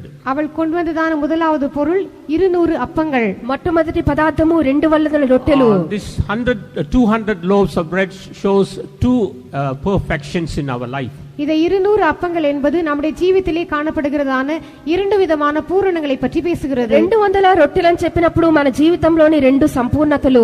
One is the perfection of the will of God. முதலாவதாக தேவ சித்தத்தின் பூரணம். ఒకటి దేవుని చిత్తం యొక్క సంపూర్ణత. And secondly, the perfection of faith.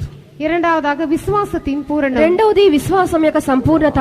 If we are to meet Jesus, நாம் இயேசுவை சந்திக்க வேண்டும் என்றால், యేసుని మనం ఎదుర్కొనుటకు we must do the perfect will of God. நாம் தேவனுடைய பரிபூர்ணமான சித்தத்தை செய்ய வேண்டும். దేవుని యొక్క సంపూర్ణమైన చిత్తం మనం చేయవలెను. And we must also come to the perfection of our faith. அது மாத்திரமல்ல, நம்முடைய விசுவாசத்தின் பூரணத்திற்கு நாம் வர வேண்டும். మన యొక్క విశ్వాసం యొక్క సంపూర్ణతకు మనం రావలెను. This perfection of the will of God and the perfection of faith go hand in hand. இந்த தேவ சித்தத்தின் பூரணமும் விசுவாசத்தின் பூரணமும் ஒன்றோடு ஒன்று இணைந்ததாக இருக்கிறது. దేవుని చిత్తం యొక్క సంపూర్ణత విశ్వాసం యొక్క సంపూర్ణత ఒకటితో ఒకటి కలిసి ఉండును. That's why in John chapter 6 verse 7 also, there we read how they need at least 200 penny worth of bread in order to feed the multitude. ஆகையால் தான் யோவான் சுவிசேஷம் 6ஆம் அதிகாரம் 7ஆம் வசனத்தை வாசிக்கும் பொழுது அந்த ஜனங்களை போஷிக்கும்படியாக 200 பணத்து அப்பங்களும் அவர்களுக்கு தேவைப்பட்டதாக வாசிக்கிறோம். కావున యోహాను సువార్త 6వ అధ్యాయం 7వ వాక్యమందు జనులను పోషించుటకు 200 దేనారముల యొక్క రొట్టెలు ఉండవలెను. Praise be to God. கர்த்தருக்கு దేవునికి ஸ்தோத்திரம். స్తోత్రము. 200 speaks about this perfection of the will of God and the perfection of faith. ஆகையால் 200 அப்பங்கள் என்று சொல்லும் பொழுது தேவ சித்தத்தின் பூரணத்தையும் விசுவாசத்தின் பூரணத்தையும் அது காட்டுகிறது. కావున 200 రొట్టెలనగా దేవుని చిత్తం యొక్క సంపూర్ణత విశ్వాసం యొక్క సంపూర్ణత. Especially in these last days, many are shaking, many are wavering in doing God's will. விசேஷமாக இந்த கடைசி நாட்களிலே அநேகர் தேவ சித்தத்தை செய்கிறதான விஷயத்திலே அசைகிறவர்களாக இருக்கிறார்கள். అనేకులు యొక్క చివరి దినముల్లో దేవుని యొక్క చిత్తమందు చేయుటలో వారు కదల్చబడుచున్నారు. Many are also wavering in their faith. அநேகர் தங்களுடைய விசுவாசத்திலே அசைகிறவர்களாக అనేకులు இருக்கிறார்கள். తమ యొక్క విశ్వాసములో చలించిపోచున్నారు. Even Jesus himself said, when the Son of Man cometh, shall he find faith on this earth? இயேசுவும் கூட மனுஷகுமாரன் இந்த உலகத்திற்கு வரும் பொழுது விசுவாசத்தை காண்பாரோ என்று சொல்லுகிறார். మనిషి కుమారుడు వచ్చినప్పుడు భూమి మీద విశ్వాసము కనుగొందురా అని చెప్పి వ్రాయబడెను. But in these days, let us be like Abigail. Let us strengthen the will of God and faith in our lives. ஆனால் இந்த நாட்டிலே நாம் அபிகாயிலை போலிருந்து நம்முடைய ஜீவிதத்திலே தேவ சித்தத்தையும் விசுவாசத்திலும் நாம் பலப்படுவோமாக. కావున మనము అబీగయిలు వలె ఉండి దేవుని చిత్తమందును విశ్వాసమందును బలపరచబడదము. Whatever trials may come, let us press forward in the will of God. நாம் எந்த விதமான சோதனைகளை சந்தித்தாலும் தெய்வ சித்தத்திற்கு நம்மை நாமே ஒப்புக்கொடுப்போமாக. మనకు ఎటువంటి శోధనలు వచ్చినను విశ్వాసంలో ముందుకు సాగిదము. Whatever trials may come, let us go on in our faith life. நம்முடைய ஜீவிதத்தில் எப்படிப்பட்டதான சோதனைகள் வந்தாலும் நம்முடைய விசுவாச ஜீவிதத்திலே முன்னேறி செல்வோமாக. మన యొక్క జీవితంలో ఎట్టి శోధనలు వచ్చినను విశ్వాసంలో సాగిపోయేదము. Because the time before us is very short. ஏனென்றால் நமக்கு முன்பாக வைக்கப்பட்டதான நேரம் மிகவும் சுருக்கமாக ఎందుకనగా இருக்கிறது. మన ఎదుట ఉంచబడిన సమయము సంకుచితమై ఉన్నది. Praise be to God. கர்த்தருக்கு దేవునికి ஸ்தோத்திரம். స్తోత్రము. The next thing that she brought was 2 bottles of wine. அடுத்ததாக அவள் கொண்டு வந்ததான பொருள் என்னவென்றால் 2 துருத்தி திராட்சரசம். రెండవదిగా 2 ద్రాక్షారసపు తిత్తులు. What does 2 bottles of wine show? 2 துருத்தி திராட்சரசம் எதை காட்டுகிறது? 2 ద్రాక్షారసపు తిత్తులు అనగా ఏమి? The 2 aspects of the love of God. தேவனுடைய அன்பின் 2 அம்சங்கள். దేవుని ప్రేమ యొక్క 2 భాగములు. Love towards God and love towards man. தேவன் பேரில் செலுத்துகிறதான அன்பும் மனிதன் மேல் உள்ளதான அன்பும். దేవుని పట్ల ప్రేమ, మనుషుని పట్ల ప్రేమ. In Matthew chapter 22 verses 37 to 40, there we read how Jesus spoke about love towards God and love towards man. மத்தேயு சுவிசேஷம் 22ஆம் அதிகாரம் 37ஆம் வசனத்திலிருந்து 40ஆம் வசனம் வரை வாசிக்கும் பொழுது தேவனை நேசிப்பதை பற்றியும் ஒருவரில் ஒரு அன்பு கூறுகிறதை பற்றியும் இயேசு பேசுகிறதாக நாம் பார்க்கிறோம். మత్తయి సువార్త 22వ అధ్యాయం 37 నుండి 39 వరకు చదివినప్పుడు మనం దేవుని ప్రేమించడానికి వచ్చి పొరుగువాని ప్రేమించడానికి వచ్చి వ్రాయబడెను. When we meet Jesus, we need these 2 aspects of love. நாம் இயேசுவை சந்திக்க வேண்டும் என்றால் இந்த அன்பின் 2 அம்சங்களும் நமக்கு தேவையாயிருக்கிறது. యేసుని మనం ఎదుర్కొంటకు ఈ ప్రేమ యొక్క 2 భాగములు మనకు ఆవశ్యకము. Not only loving God, we have to love one another also. நாம் தேவனிலே அன்பு கூறுவது மாத்திரமல்ல, ஒருவரை ஒருவர் நேசிக்க வேண்டும். దేవుని మాత్రం ప్రేమించట కాదు, ఒకరినొకరము మనం ప్రేమింపవలెను. That's why God has brought us into this fellowship. இதற்காகவே தேவன் இந்த ஐக்கியத்திற்குள்ளே நம்மை கொண்டு வந்திருக்கிறார். కావున దేవుడు మనల్ని యొక్క సహవాసంలోనికి తెచ్చి ఉన్నాడు. Praise be to God. கர்த்தருக்கு దేవునికి ஸ்தோத்திரம். స్తోత్రము. Let us check and see whether we have these 2 bottles of wine. இந்த 2 துருத்தி திராட்சரசம் நம்மிடத்தில் இருக்கிறதா என்பதை ஆராய்ந்து பார்ப்போமாக. 2 తిత్తుల ద్రాక్షరసము ఉన్నదా అని చెప్పి మనం పరిశీలించుకుందాము. And the next item is 5 sheep. அடுத்ததாக 5 ஆடுகள். తర్వాతగా 5 గొర్రెలు. These 5 sheep ready dressed. சமையல் பண்ணப்பட்ட 5 ஆடுகள். వండినటువంటి 5 గొర్రెల మాంసము. It is not simply a sheep, but it is ready and dressed. அது சாதாரணமான ஒரு முழுமையான ஆடு அல்ல, அது சமையல் பண்ணப்பட்டதான ஆடாக இருக்கிறது. ఇది ఊరకే గొర్రె కాదు, దానికి మాంసము వండబడి ఉన్నది. Praise be to God. கர்த்தருக்கு ஸ்தோத்திரம். దేవునికి స్తోత్రము. This speaks about surrendering our bodies as a living sacrifice. இது நம்முடைய சரீரத்தை ஜீவ பலியாக ஒப்புக்கொடுப்பதற்கு அடையாளமாக ఇది இருக்கிறது. మన యొక్క శరీరమును సజీవయాగంగా సమర్పించుటయున్నది. Our bodies must be given as a sacrifice. நம்முடைய சரீரங்கள் பலியாக ஒப்புக்கொடுக்கப்பட మన యొక్క வேண்டும். శరీరములు యాగముగా ఇయ్యబడవలెను. In sacrifice there is always pain. பலி செலுத்தும் பொழுது எப்பொழுதுமே வேதனை உண்டாகும். బలిని అర్పించినప్పుడు అక్కడ నొప్పి వేదన There ఉండును. will be death in a sacrifice. அந்த பலியிலே ஒரு மரணம் உண்டாகும். బలి యందు ఒక మరణం జరుగును. So also when we surrender our lives as a sacrifice, there will be pain in our life, there will be death in our life. அதே வண்ணமாக நம்முடைய ஜீவித்தை நாம் ஜீவ பலியாக ஒப்பு கொடுக்கும் பொழுது அந்த இடத்திலே வேதனை உண்டாகும், மரணமும் உண்டாகும். కావున మన యొక్క శరీరమును సజీవ యాగంగా సమర్పించినప్పుడు అక్కడ వేదనయు మరణమును సంభవించును. Praise be to God. கர்த்தருக்கு దేవునికి ஸ்தோத்திரம். స్తోత్రము. This 5 sheep also speaks about making a covenant with the Lord by sacrifice. இந்த 5 ஆடுகள் நாம் தேவனோடு பலியினாலே உடன்படிக்கை பண்ணுவதையும் காட்டுகிறது. ఈ యొక్క 5 గొర్రెలు అనగా బలి అర్పణతో దేవునితో నిబంధన చేయటైనది. In Psalms 50 verse 5, the Lord says, "Gather my saints who have made a sacrifice, a covenant by sacrifice." 50ஆம் சங்கீதம் 5ஆம் வசனத்திலே பலியினாலே என்னோடு உடன்படிக்கை பண்ணின என்னுடைய பரிசுத்தவான்களை என்னிடத்திலே கூட்டுங்கள் என்று கர்த்தர் சொல்கிறார். 50వ కీర్తన 5వ వాక్యమందు బలి అర్పణతో నాతో నిబంధన చేసిన నా భక్తులను సమకూర్చుడి. Without these 5 sheep we cannot meet the Lord. இந்த 5 ஆடுகள் இல்லாமல் நாம் நம்முடைய தேவனை சந்திக்க 5 முடியாது. గొర్రెలు లేకుండా మన యొక్క దేవుని మనము సంధింపలేము. Without these 5 sheep the Lord cannot remember us. ఈ இந்த 5 ஆடுகளையும் இல்லாமல் தேவன் நம்மை நினைவு கூற முடியாது. 5 గొర్రెలు మనకు లేకుండా దేవుడు మనను జ్ఞాపకం చేసుకొనలేడు. Praise be to God. கர்த்தருக்கு దేవునికి ஸ்தோத்திரம். స్తోత్రము. Next we read about 5 measures of parched corn. அடுத்ததாக 5 படி வறுத்த பயிற்றை பற்றி நாம் வாசிக்கிறோம். తర్వాత 5 మానికల వేచిన ధాన్యము. What does this 5 measures of parched corn show? இந்த 5 படி வறுத்த பயிர் எதை காட்டுகிறது? 5 మానికల వేచిన ధాన్యం అనగా ఏమి? The trials that come for the sake of the word of God. தேவ வசனத்தின் நிமித்தமாக நாம் சந்திக்க வேண்டியதான பரீட்சைகள், దేవుని యొక్క వాక్యం బట్టి మనం ఎదుర్కొనవలసిన పరీక్షలు, The tribulation we have to go through for the sake of the word of God. கர்த்தருடைய வசனத்தின் நிமித்தமாக நாம் கடந்து செல்ல வேண்டியதான உபத்திரவங்கள், దేవుని యొక్క వాక్యం నిమిత్తము మనం వెళ్ళవలసినటువంటి హింసలు. In the Bible we read about a particular church who received the word of God in much tribulation. மிகுந்த உபத்திரவத்திலும் கர்த்தருடைய வசனத்தை ஏற்றுக்கொண்டதான ஒரு சபையாரை பற்றி நாம் வேதத்திலே வாசிக்கிறோம். చాలా ఉపద్రవం మధ్య దేవుని యొక్క వాక్యమును అంగీకరించినటువంటి ఒక సంఘమును గురించి చదువుచున్నాము. Any young people can answer who is that church? Which was that church? அது எந்த சபை என்பதற்கு வாலிபர்கள் யாராவது பதில் అది ఏ சொல்லலாம்? సంఘం అని చెప్పి యవ్వనులు ఎవరైనా చెప్పుడి. வாலிபர்கள் சொல்லுங்க. A church that accepted the word of God in much tribulation. மிகுந்த உபத்திரவத்தில் கர்த்தருடைய வசனத்தை ஏற்றுக்கொண்டதான சபை இது. గొప్ప ఉపద్రవమందు దేవుని యొక్క వాక్యము అంగీకరించిన సంఘము. Anyone? Nobody. Anyone who knows, you can put up your hand. பதில் தெரிந்தவர்கள் கைகளை உயர்த்தலாம். జవాబు తెలిసిన వారు చేతులు పైకెత్తవచ్చును. I think you must read more of the Bible. நீங்கள் வேதத்தை இன்னும் அதிகமாக வாசிக்க வேண்டும் என்று நான் వాక్యము நினைக்கிறேன். ఇంకను అధికంగా చదవవలెను. That's the Thessalonian church.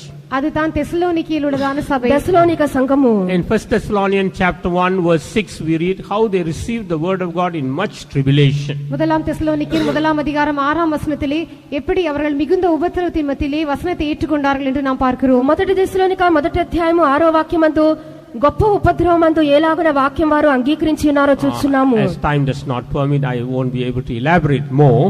సమయం நமக்கு இல்லாதபடினால் எல்லாவற்றையும் விவரித்து சொல்ல நேரமில்லை. సమయం లేదు గనుక వివరించి చెప్పుటకు సమయం లేదు. So we need these 5 measures of parched corn.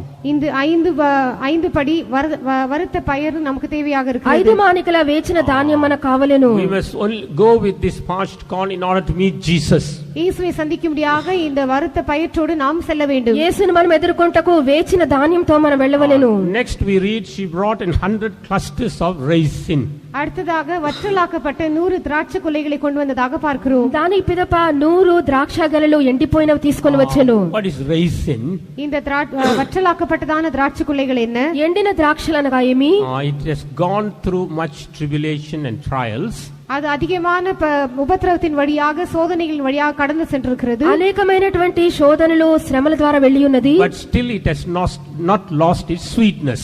ஆனாலும் தன்னுடைய இனிமையை அது இழந்து போகவில்லை. ఆయనను వాటి యొక్క మధురము పోగొట్టుకొనలేదు. When you eat the raisin, though it is so like very parched, dried, but we see the sweetness is still there. ஆகையால் தான் இந்த காய்ந்த திராட்சையை நாம் சாப்பிடும் பொழுது அது காய்ந்து போயிருந்தாலும் கூட அதிலே அந்த ருசி அந்த இனிமை இன்னும் காணப்படுகிறது. కావున ఎండిన ద్రాక్షలు మనం తినినప్పుడు దానిలో ఆ యొక్క రుచి ఆ యొక్క మధురం మనం చూడగలము. That shows 2 things. அது 2 காரியங்களுக்கு அடையாளமாக అవి இருக்கிறது. 2 కార్యములకు సూచన ఉన్నది. One is holiness. முதலாவதாக பரிசுத்தம். ఒకటి పరిశుద్ధత. Secondly, joy in sufferings. இரண்டாவதாக பாடுகளில் சந்தோஷப்படுவது. రెండవది శ్రమలలో సంతోషించుట. That's why in 1 Peter 1st chapter verse 8. ஆகையால் முதலாம் பேதுரு 5ஆம் அதிகாரம் 8ஆம் வசனத்திலே కావున మొదటి పేతురు మొదటి అధ్యాయం 8వ వాక్యమందు முதலாம் பேதுரு 1ஆம் அதிகாரம் 8ஆம் வசனம், Whom having not seen ye love, in whom though now ye see him not, yet believing ye rejoice with joy unspeakable and full of glory. அவரை நீங்கள் காணாமல் இருந்தும் அவரிடத்திலே அன்பு கூறுகிறீர்கள், இப்பொழுது அவரை தரிசியாமல் இருந்தாலும் அவரிடத்திலே விசுவாசம் வைத்து சொல்லி முடியாததும் மகிமையால் நிறைந்ததுமாயிருக்கிற சந்தோஷமுள்ளவர்களாய் களி கூறுகிறீர்கள். మీరు ఆయనను చూడకపోయినను ఆయనను ప్రేమించున్నారు, ఆయనను చూడక విశ్వసించుచు విశ్వాసమునకు ఫలమును చెప్పనశక్యమైనటువంటి మహిమాయుక్తమైన సంతోషం గలవారై ఉన్నారు. In same chapter verse 6 we read, wherein ye greatly rejoice, though now for a season, if need be, ye are in heaviness through manifold temptations. அதே அதிகாரத்தின் 6ஆம் வசனத்திலே இதிலே நீங்கள் மிகவும் சந்தோஷப்படுகிறீர்கள் என்றாலும் துன்பப்பட வேண்டியது அவசியமானதால் இப்பொழுது கொஞ்ச காலம் பலவிதமான சோதனைகளினாலே துக்கப்படுகிறீர்கள். 6వ వాక్యమందు మీరు ఇప్పుడు మిక్కిలి ఆనందించున్నారు గాని అవసరమును బట్టి నానా విధమైనటువంటి శోధనల చేత ప్రస్తుత కాలం మీకు దుఃఖం కలుగుచున్నది. So in the midst of all trials, difficulties, there is a great joy. ஆகையால் எல்லா துன்பங்கள் நெருக்கங்கள் மத்தியிலே பெரிதான சந்தோஷம் நமக்கு உண்டு. ఉపద్రవములు హింసలు మధ్య మన గొప్ప సంతోషం ఉన్నది. Without this experience, we can't meet Jesus. இந்த அனுபவம் இல்லாமல் நாம் இயேசுவை சந்திக்க முடியாது. ఈ యొక్క అనుభవం లేకుండా మనకు యేసుని మనం In ఎదుర్కోలేము. every trial, we must learn how to rejoice.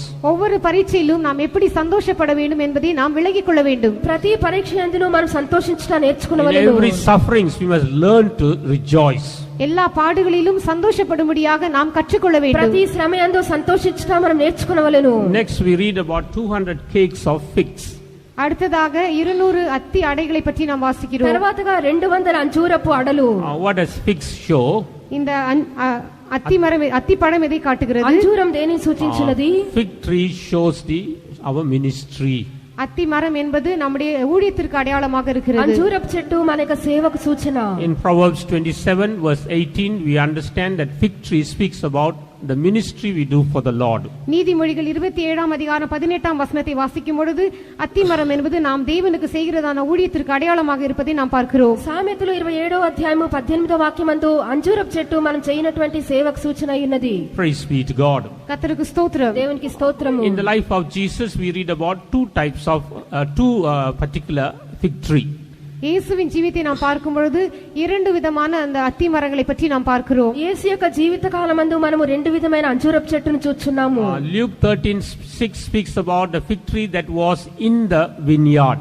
லூக்கா சுவிசேஷம் 13ஆம் அதிகாரம் 6ஆம் வசனத்திலே திராட்சை தோட்டத்திலே நாட்டப்பட்டதான அத்தி மரத்தை பற்றி நாம் பார்க்கிறோம். లూకా సువార్త 13వ అధ్యాయము 6వ వాక్యమందు ద్రాక్ష తోటలో ఉన్నటువంటి అంజూరపు చెట్టును చూస్తున్నాము. In Mark chapter 11 verse 13, we read about a fig tree that was on the road, on the wayside. Mark சுவிசேஷம் 11ஆம் அதிகாரத்திலே வழி அருகே நாட்டப்பட்டிருந்ததான அத்திமரத்தை பற்றி நாம் பார்க்கிறோம். మార్కు సువార్త 11వ అధ్యాయమందు త్రోవ ప్రక్కన ఉన్నటువంటి అంజూరపు చెట్టును చూస్తున్నాము. We can explain this in various ways. இதை பல விதங்களிலே நாம் விவரித்து சொல்லலாம். పలు రీతిలో మనం వివరింపవచ్చును. But for our message this morning, ஆனால் இந்த காலை வேளையிலே நம்முடைய செய்தி நிமித்தமாக ఆయనను మన యొక్క వర్తమానం నిమిత్తము how can we explain these two types of fig tree? இந்த இரண்டு விதமான அத்திமரங்களை நாம் எப்படி விவரிக்கலாம்? ఈ యొక్క రెండు అంజూరపు చెట్లను ఎలాగ వివరింపవచ్చును? It shows that we must bear fruit in the vineyard and we must also bear fruit on the wayside. நாம் திராட்சை தோட்டத்தில் இருக்கும் பொழுது கனி கொடுக்க வேண்டும், வழி அருகேயும் நாம் கனி கொடுக்க வேண்டும் என்பதை அது காட்டுகிறது. మనము ద్రాక్ష తోటలో ఉండినప్పుడు ఫలింపవలెను, త్రోవ ప్రక్కన కూడా మనం ఫలింపవలెను. Bringing forth fruit in the vineyard shows giving our fruit to the church of God. திராட்சை தோட்டத்திலே கனி கொடுப்பது என்பது தேவனுடைய சபையிலே நாம் கனி கொடுப்பதை காட்டுகிறது. ద్రాక్ష తోటలో ఫలించటానగా దేవుని యొక్క సంఘమునకు మనం ఫలించటయున్నది. We must be able to serve the church of God. நாம் தேவ சபைக்கு ஊழியம் செய்யக்கூடியவர்களாக இருக்க வேண்டும். దేవుని యొక్క సంఘమునకు మనము సేవను అందింపవలెను. The tree on the wayside speaks about serving the people outside. வழி அருகே இருக்கிறதான அந்த விருட்சம் என்பது வெளியில இருக்கிறதான ஜனங்களுக்கு ஊழியம் செய்வதை காட்டுகிறது. త్రోవ ప్రక్కనున్న అంజూరపు చెట్టు అనగా బయట లోకంలో ఉన్నటువంటి జనులకు మన సేవను అందించుట. Praise be to God. கர்த்தருக்கு దేవునికి ஸ்தோத்திரம். స్తోత్రము. Speaking about the tree on the wayside, வழி அருகே நாட்டப்பட்டதான இந்த விருட்சத்தை பற்றி நாம் பார்க்கும் பொழுது త్రోవ ప్రక్కన ఉన్నటువంటి ఈ చెట్టును గురించి in Matthew chapter 21 verse 19, மத்தேயு சுவிசேஷம் 21ஆம் அதிகாரம் 19ஆம் வசனத்தில் మత్తయి సువార్త 21వ అధ్యాయము 19వ వాక్యమందు we read that there were only leaves because the season has not come to bear fruit. அது கனி கொடுக்கும் காலம் இன்னும் வராமல் இருந்ததின் காரணமாக அந்த மரத்திலே இலைகள் மாத்திரமே காணப்பட்டதாக நாம் பார்க்கிறோம். దాని యొక్క కాపు కాలము రాలేదు గనుక దాని మీద ఆకులు మాత్రమే ఉండెను. What does this show in our life? நம்முடைய జీవితంలో ఇది ఎதை కాட்டுகிறது? ఇది మన జీవితంలో దేనిని సూచించినది? We must not be like the people who bear fruit only during season. அந்த காலம் கனி கொடுக்கக்கூடியதான காலம் வரும்பொழுது மாத்திரம் கனி கொடுக்கிறதான ஜனங்களை போல் நாம் இருக்கக்கூடாது. ఊరకే కాపు కాలమందు మాత్రము ఫలించు వారమే మనం ఉండకూడదు. We will serve God only in particular season. ஒரு குறிப்பிட்ட காலத்திலே மாத்திரமே தேவனுக்கு ஊழியம் செய்கிறவர்களாக இருக்கக்கூடாது. గుర్తింపబడినటువంటి కాలంలో మాత్రము దేవుని సేవించు వారమే ఉండకూడదు. 6 months of the year we will be serving God zealously, but the next 6 months we are not to be found. வருடத்தின் 6 மாதங்கள் மிகவும் வைராக்கியமாக கர்த்தருக்கு ஊழியம் செய்வோம். அடுத்த 6 மாதங்களிலே நாம் இருக்கிறதான இடமே தெரியாமல் போய்விடும். సంవత్సరములకు 6 నెలలు చాలా ఆసక్తితో సేవ చేయదము, మిగిలిన 6 నెలలు మన చోటే తెలియదు. Speaking to Timothy, what does Saint Paul say? தீமோத்தேயுக்கு நிருபம் எழுதும்போது பரிசுத்த பவுல் என்ன சொல்கிறார்? పరిశుద్ధ పౌలు తిమోతికి వ్రాసినప్పుడు ఏమని చెప్పెను? In 2 Timothy 4th chapter verse 2, இரண்டாம் தீமோத்தேயு 4ஆம் அதிகாரம் 2ஆம் வசனத்திலே 2 தீமோத்தேயு 4వ అధ్యాయం 2వ it వాక్యమందు says, preach the word of God, be in season and out of season. சமயம் வாய்த்தாலும் வாய்க்காவிட்டாலும் கர்த்தருடைய வசனத்தை நீ பிரசங்கம் பண்ணுவதிலே ஜாக்கிரதையாயிரு என்று சொல்கிறார். వాక్యము ప్రకటింపుము సమయమందును అసమయమందును నీవు ప్రయాసపడుము. So whatever ministry we are doing, we cannot wait for a season. ஆகையால் நாம் எந்த ஊழியத்தை செய்தாலும் ஒரு குறிப்பிட்ட காலத்திற்காக காத்திருக்க கூடாது. కావున మనం ఏ సేవ చేయుచునను ఏదో ఒక సమయం కొరకు కనిపెట్టకూడదు. We must be always ready to speak the word of God. நாம் எப்பொழுதுமே கர்த்தருடைய வசனத்தை பேசும்படியாக ஆயத்தமுள்ளவர்களாக இருக்க வேண்டும். ఎల్లప్పుడు కూడా దేవుని యొక్క వాక్యం ప్రకటించుటకు సిద్ధంగా ఉండవలెను. We must be able to bring forth fruit in the church and also outside. நாம் சபையிலும் வெளியிலும் கனி கொடுக்கக்கூடியவர்களாக இருக்க வேண்டும். సంఘమందును బాహ్యమందును ఫలించువారమే ఉండవలెను. That's why the word of God says that we are a savor of Christ to them that perish and to them that are saved. ஆகையால் தான் கர்த்தருடைய வசனம் சொல்லுகிறது, நாம் மரித்து போகிறவர்களுக்கும் பிழைத்திருக்கிறவர்களுக்கும் கிறிஸ்துவின் சுகந்த வாசம் ரட்சிக்கப்படுகிறவர்களுக்கும் கெட்டு போகிறவர்களுக்கும் கிறிஸ்துவின் நற்கந்தமாய் இருக்கிறோம் என்று வாசிக்கிறோம். రక్షించబడుகிறவர்களுக்கும் கெட்டு போகிறவர்களுக்கும் கிறிஸ்துவின் నరకందమాయి இருக்கிறோம் என்று వాసిக்கிறோம். రక్షింపబడే వారి పట్లను నశించే వారి పట్లను మేము దేవునికి క్రీస్తు సువాసన అయి ఉన్నాము. You can read for yourself, that's in 2 Corinthians 2nd chapter verses 14 and 15. இதை நீங்களே பிற்பாடு வாசித்துக் கொள்ளலாம். 2 கொரிந்தியர் 2ஆம் அதிகாரம் 14 15ஆம் வசனங்கள். 2 కొరింథీ 2వ అధ్యాయం 14 15 వాక్యములు. So if we are to meet the Lord, we must be like this fig that is giving fruit all throughout the year. ஆகையால் நாம் கர்த்தரை சந்திக்க வேண்டும் என்றால் வருடம் முழுதுமாக கனி கொடுக்கிறதான அத்தி மரத்தை போல் நாம் இருக்க வேண்டும். కావున ప్రభు నిమిత్తం మనం ఫలించుటకు సంవత్సరమంతా కూడా ఫలించు అంజూర చెట్టు వలె మనం ఉండవలెను. Only then the Lord will remember us. அப்பொழுது மாத்திரமே கர்த்தர் நம்மை நினைவு கூறுவார். అప్పుడు మాత్రమే ప్రభు మనలో జ్ఞాపకం చేసుకొనును. And next we read that she made haste and carried all things upon an ass and went to meet David. அடுத்ததாக அவள் தீவிரமாக இந்த எல்லா காரியங்களையும் ஒரு கழுதையின் மேல் ஏற்றிக்கொண்டு தாவீதை சந்திக்கும்படியாக சென்றதாக பார்க்கிறோம். కావున తామే త్వరపడి ఇవన్నీ కూడా గార్ధబం మీద ఎక్కించుకొని దావీదుని ఎదుర్కొంటకు పోయెను. We know ass speaks about humility. கழுதை என்பது தாழ்மையை பற்றி பேசுகிறது என்று அறிந்திருக்கிறோம். గార్ధబం అనగా తగ్గింపును When సూచించున్నది. we meet the Lord, we must go and meet him with all humility. ஆகையால் கர்த்தரை சந்திக்கும் பொழுது நாம் எல்லா தாழ்மையுடனும் அவரை சந்திக்க வேண்டும். ప్రభువుని మనం ఎదుర్కొనినప్పుడు సమస్త తగ్గింపుతో మనం ఎదుర్కొనవలెను. Always saying it is only his grace and grace alone. எப்பொழுதுமே எல்லாம் அவருடைய கிருபை கிருபை மாத்திரமே என்று சொல்லிக் கொண்டே இருக்க வேண்டும். ఎల్లప్పుడు కూడా ఆయన కృప మాత్రమే అని చెప్పువారమే ఉండవలెను. Always waiting for the mercy of the Lord. எப்பொழுதும் தேவனுடைய இரக்கத்திற்காக காத்திருக்க வேண்டும். ఎల్లప్పుడు కూడా దేవుని యొక్క కనికరం కొరకు కనిపెట్టవలెను. Not boasting on any of our achievements. நாம் சாதித்ததான எந்த சாதனையை பற்றியும் நாம் பெருமை பாராட்டுபவர்களாக இருக்க வேண்டும். మనము సాధించినటువంటి ఏ కార్యములను గురించి అతిశయింపకుండా. Praise be to God. கர்த்தருக்கு దేవునికి స్తోత్రము. If that be so, the Lord will remember us. இப்படியாக நாம் இருக்கும் பொழுது கர்த்தர் நம்மை நினைவு கூறுவார். ఇలాగైతే ప్రభు మనను జ్ఞాపకం చేసుకొనును. In 1 Samuel chapter 25 verse 42, we read how finally Abigail was able to meet David and become his wife. கடைசியாக 1 சாமுவேல் 25ஆம் அதிகாரம் 42ஆம் வசனத்திலே எப்படியாக அபிகாயில் தாவீதை சந்தித்து முடிவிலே அவனுக்கு மனைவியானாள் என்று நாம் பார்க்கிறோம். చివరిగా మొదటి సమూయేలు 25వ అధ్యాయం 42వ వాక్యమందు అబీగయిలు దావీదు ఎదుర్కొని ఆయనకు భార్యగా మారటను మనం చూస్తున్నాము. All the negative characters of Nabal had to die.